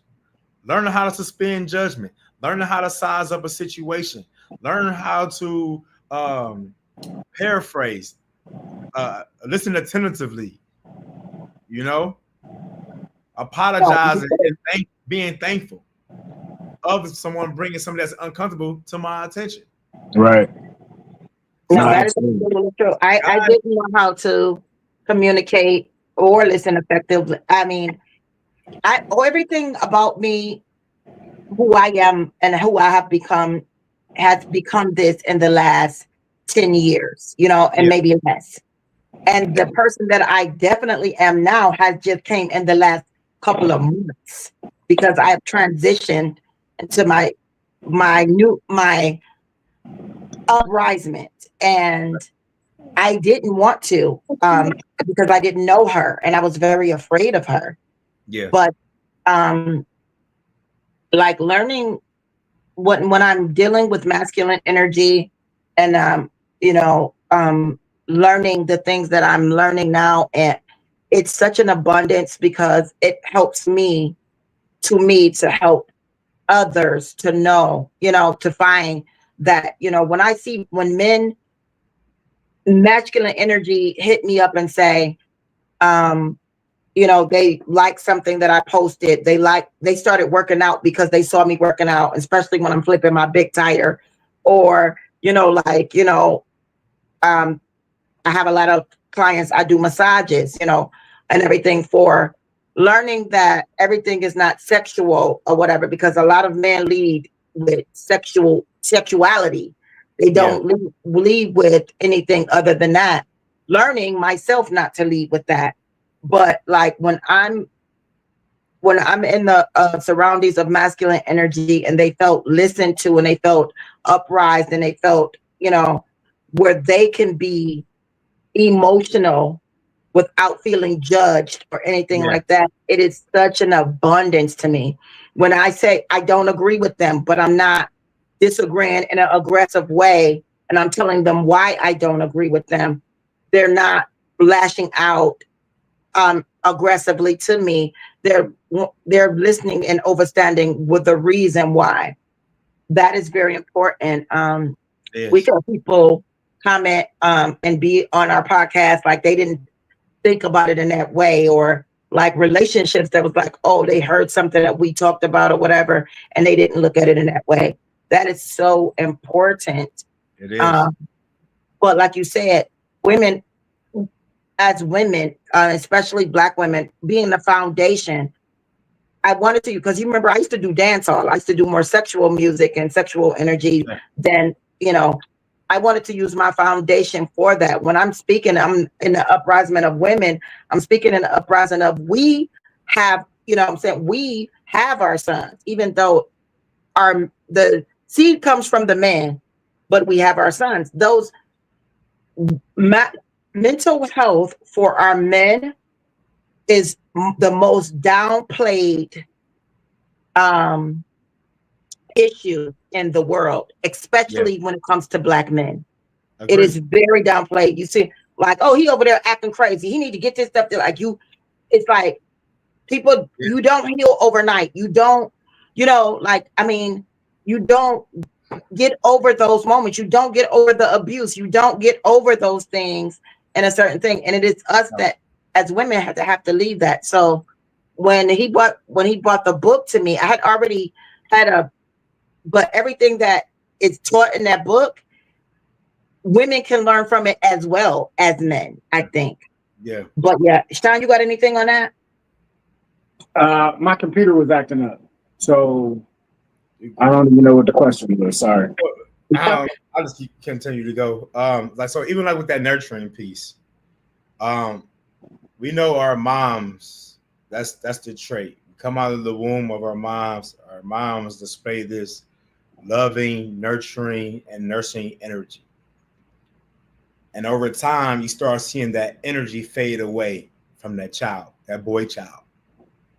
And I wrote a poem not too long ago, and I remember the line.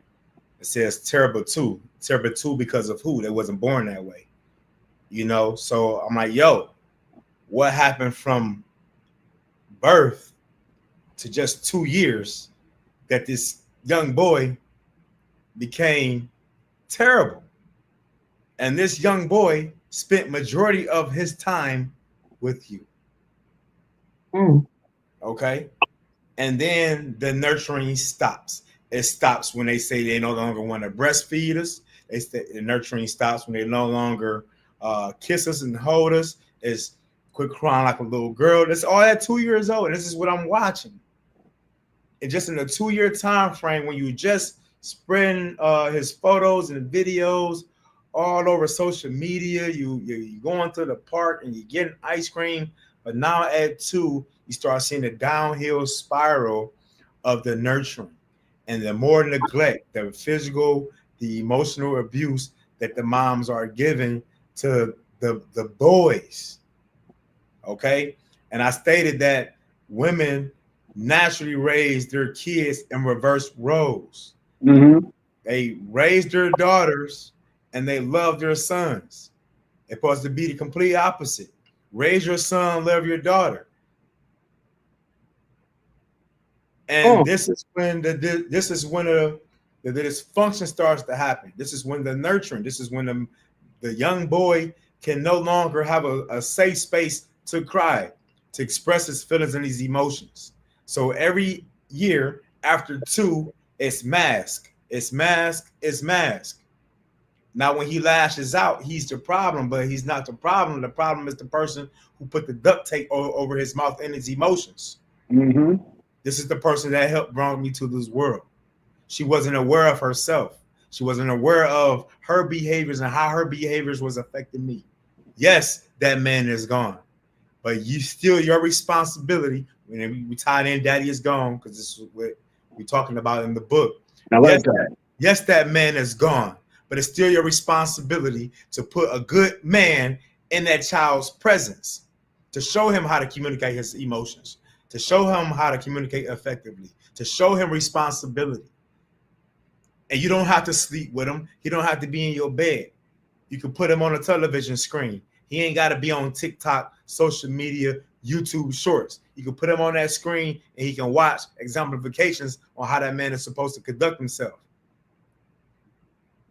So now it's the accountability piece. Now I'm of age. Yo, I want to become someone's husband. I want to date seriously, but I can't because now you're making me your husband and you're my mom. Mm-hmm. You're a boyfriend and you're my mom. Mm-hmm. I can't even cry to you because you never hugged me. You never kissed me, let me know everything was going to be all right. So now I have this perception that all the other women in the world are the same. So they ain't got nothing coming. I'm not going to open up. I'm going to shut down. I'm going to manipulate because my mom manipulated me. That's deep. But it's so true on many levels for a lot of men of today. You know Yeah. what I'm saying? Because a lot of men have mother and father wounds. You know Yeah. what I'm saying? And then the simple fact of, I like how you said, put that good man in my life, and you don't have to sleep with him. Yeah. So many people are afraid, and me and BBC talk about this. So many people are afraid to be alone. They jump from person to person. So then the kids pick up on that, Yeah. and that's not a good thing. You know Yeah. what I'm saying? But then when you realize when they get older, they're doing the same things, and you trying to tell them not to do this, but you showed them that Show them when this. they were younger. Yep. Absolutely. And I also want to put out there too. There are more successful Black relationships than the ones that there aren't. Mm. There are so many good Black folks doing the good work. The problem Mhm. is we are in an environment, and that's all that we see. We think that's the rest of the world, when it really isn't. Right. Saying it all depends on what you choose to subscribe to and where you are. If you see Absolutely. it on a daily basis, you think that's your norm. You think that's the rest of the world, but we have good two-parent family households and stuff like that. You know, we actually have that. But when we think about therapy on our level, these are the things that we are dealing with, right? And so I work in the corrections, law enforcement in the division of corrections. So I think last time the stats was like over 80% of men, Black men, make up the jail and prison systems. So while 80% of men make up the jails and prison systems, we also have 80% of women who are in low income housing and on welfare, right? And so there's a conversation that says we need more men in the household, and that's agreed, right?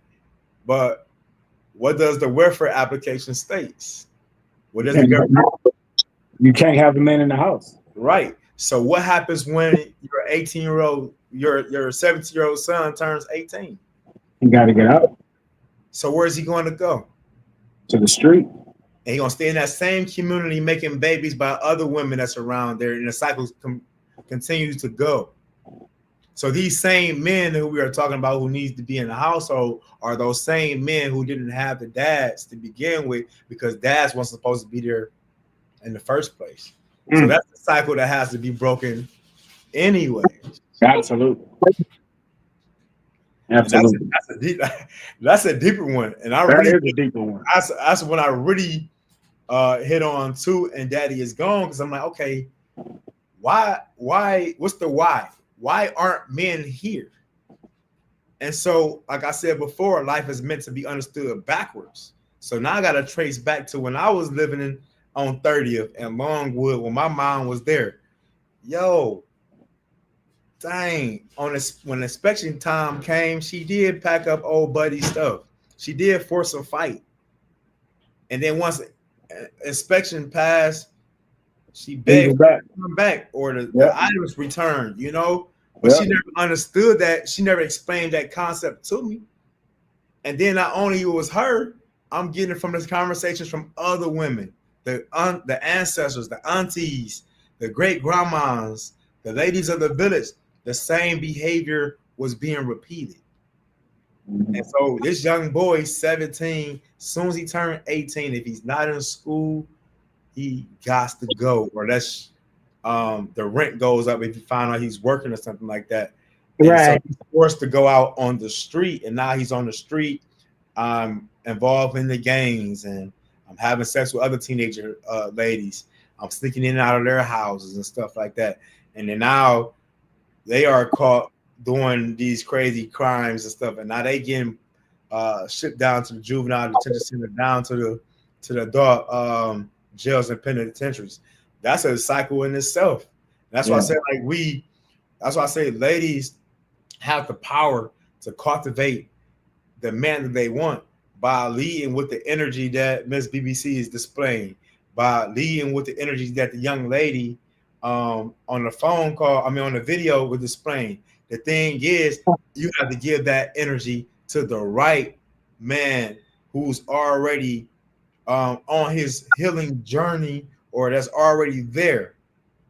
And that's what our ladies have to recognize in the beginning, because it's the potential that gets them in trouble.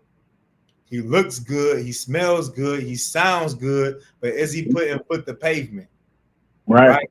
True. So, and that works on our end too. Absolutely. Yeah.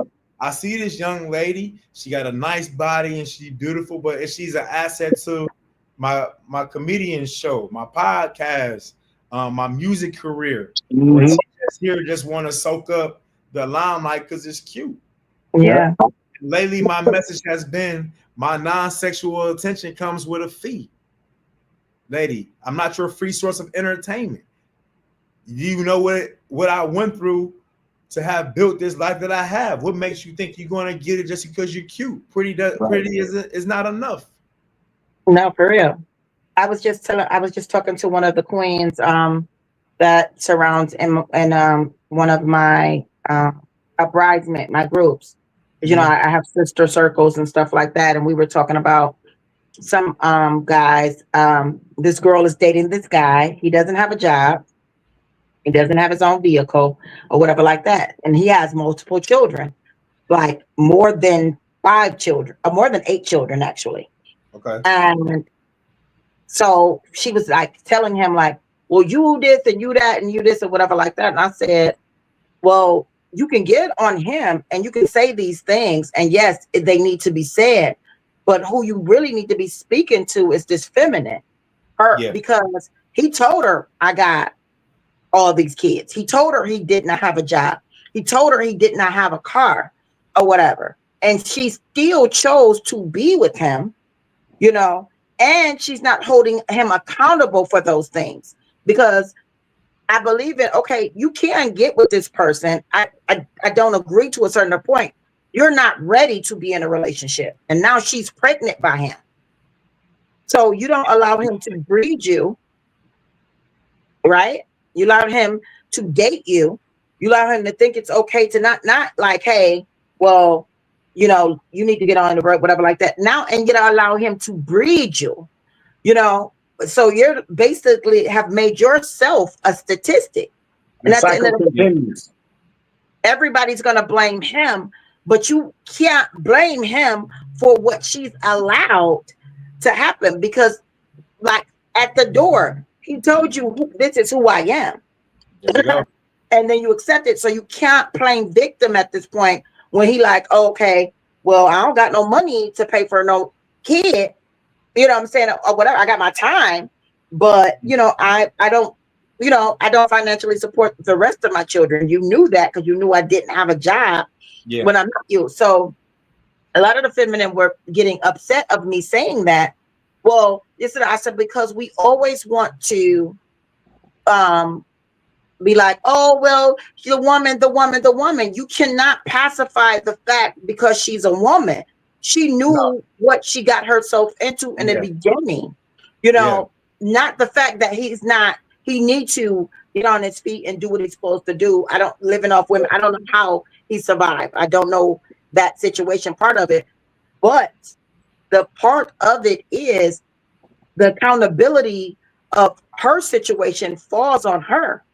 You know what I'm saying? She can't blame him when he already let her know who he was and she accepted it and didn't try to like, hey, well, we're going to be together. You got to get work. I don't care what now it ain't just about you taking care of me. It's about you taking care of yourself, you know, being in that situation or whatever. So a lot of women were mad at me, but I stand on that. And, you know, Sean, no, I will say if I feel like, no, the woman's wrong or whatever, I'm going to say that even in my thing, even in the situation, he just had to tell me like, nah, that's you. And I'm like, that is me. That's me. I have to hold myself accountable for when I make something or create something or be wrong in a situation, at that point, she's accountable. I told her, I blame you, and now you're about to bring another baby into this world, broken home and everything like that. Most of the things, it is just like a woman can hold the foundation, you're breaking a foundation. A lot of women, people be all like, oh, I ain't that back in the day. This ain't 50 years ago. Maybe Yeah. if we go back to that and some of those things that happened, because women held men accountable. You want this good stuff, you got to marry me. You want this or whatever like that. This is the type of men I'm looking for. But now women are settling for the bare minimum. Yeah. If he called me 5 times, if he called me 5 times in a month, you know what I'm saying? He getting this stuff. I'm sucking, bucking, and chucking. I'm cooking food. I'm doing this, and I only heard from him 5 times. Can you blame him at that moment? Because this is what you're allowing. You letting them raw dog you. You letting them this. You letting them come up all through your house, eat your kids' snacks, do all of this, breed you, give you diseases, have babies on you, everything like that. You are allowing this to happen. So I mean, why would I change? There's why? no reason to. Ain't no need. You Yeah. already gave me everything that I want. Why would I change? Absolutely. And the issue is they're not focusing on the kid. The kid is the most important part. But then also they don't understand that they are losing value within themselves, because now you're gonna want to do something with those kids. Those kids gonna add different expenses that's going to be needed, and now you're gonna want to start to go after guys who got stuff going. Right. Yep. But then it goes back to your book, because now child support got to get involved. Yep. And then you still got to give all of your information.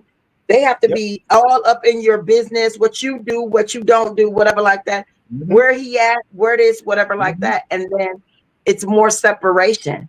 It becomes more separation. So I think, and just and getting back to the mental health of the thing, for a person, a masculine energy to feel comfortable enough to continue to breed women with no intentions of being there for them or being there for their children.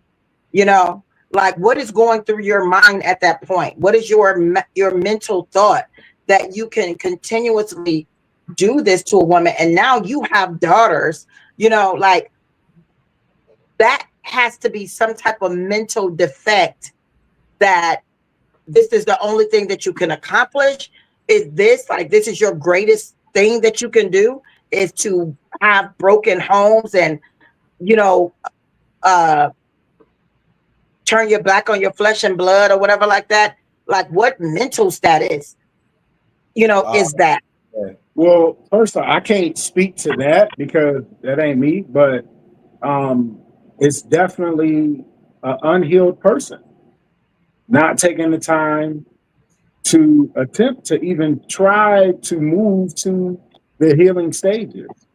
I mean, like I said, a lot of people look at the lover as, oh, well, I gotta go. They look at it as sex. Being a lover is not just about sex, right?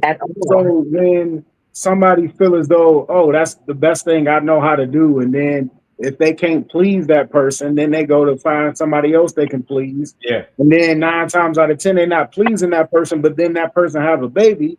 So then they're looking for the next person that they can please. And if they ain't pleasing that person, oh, they slipped up. You got another kid on the way. You see what I'm saying? So they looking at it the wrong way because they haven't took that opportunity to heal or to actually grow mentally.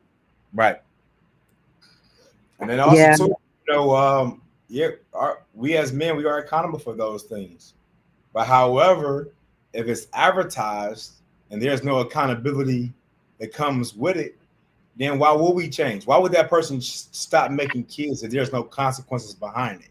True. Right. So, but however, the flip side of it is to that lady, that woman that allows it, because you didn't require him to have any characteristics of what it means to be a responsible man or a father. You just went with made your panties wet. You're at fault. Now you want to work in reverse. I'm pregnant now. Oh, and you had the baby. He's not coming around. You should have knew that before you said, "Here, welcome to the inside of me." You know, but the guys is going to do it because, especially in the state of Ohio, they already know that it's a woman state, and many other states is for a woman state. There's no state that say, you know what, men are custodial parents by law. Not by law, but you know, when you got when you got the man on your side, yeah, and you know how it works, you get full custody. Yeah. So we have, even me, I had to go in to the system to get joint custody, but by law, mine was the natural custodial parent. I had to go pay to get rights, to get custody, which is crazy. And I'm the dad. You know what I'm saying? Yeah, thank God I didn't. I got full custody of mine. Yeah.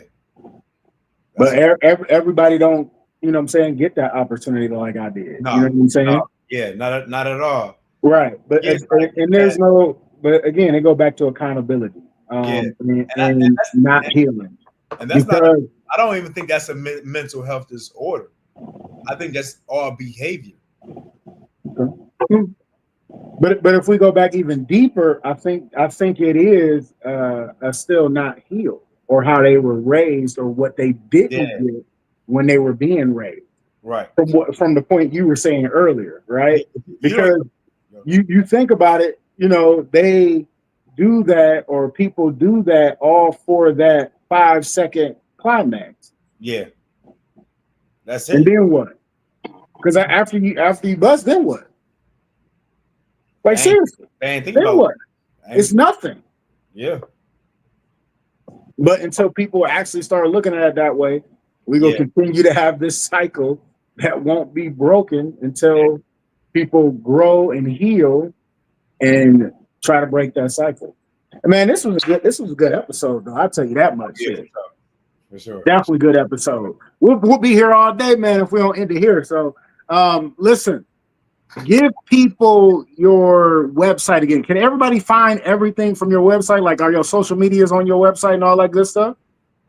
Or you don't have it hooked up that way? Google. Okay. Google people other Jameel Davis, and everything will pop up that you need to know. All right. Hey, I remember the first time I was like, okay, let me ask you this. The first time you was able to Google yourself, did you start telling people, Google me? Yeah, I took Tiana. I did a Tiana Taylor song over the. I screen recorded my Google search and put the Tiana Taylor song. Google me, baby. Yes, yes, sir. Yeah, because I remember the first time I was able. Google me. You know what I'm saying? You can find all my stuff. Google me. No, absolutely. Absolutely. That's what's up. Myself until this year. Oh, for real? I literally never Googled myself, and I didn't even do it on purpose. I was trying to find an old flyer, and I thought I was on Facebook, but I guess I had, slid up, and I was like, and then all of these, like, just me, Miss BBC, it just all came up, and I was just like, what? Literally until this year, this is my first time ever Googling myself. Wow. Now you got to start telling people to Google it. That's the best way. Just Google me. Yeah. Ask Siri and Meta. They'll tell you. I like it. All right. So this get to the point of the close. We always like to leave people with something to ponder on until the next time they see us live on YouTube or hear us next day on Spotify.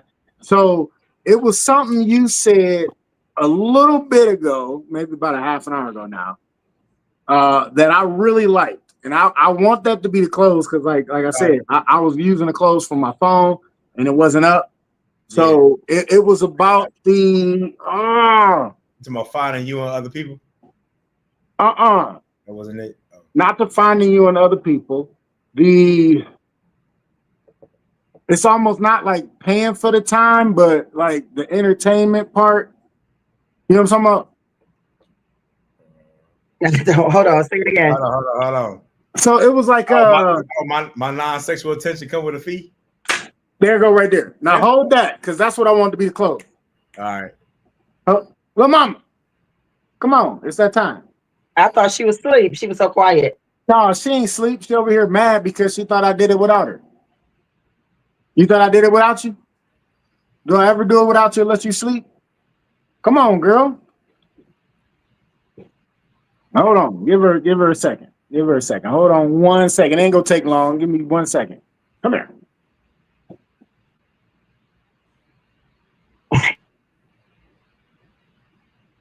You have to, like, she our closer. She got to come and do her part now. All right, here we go. So we always like to give you this close, something you can ponder on.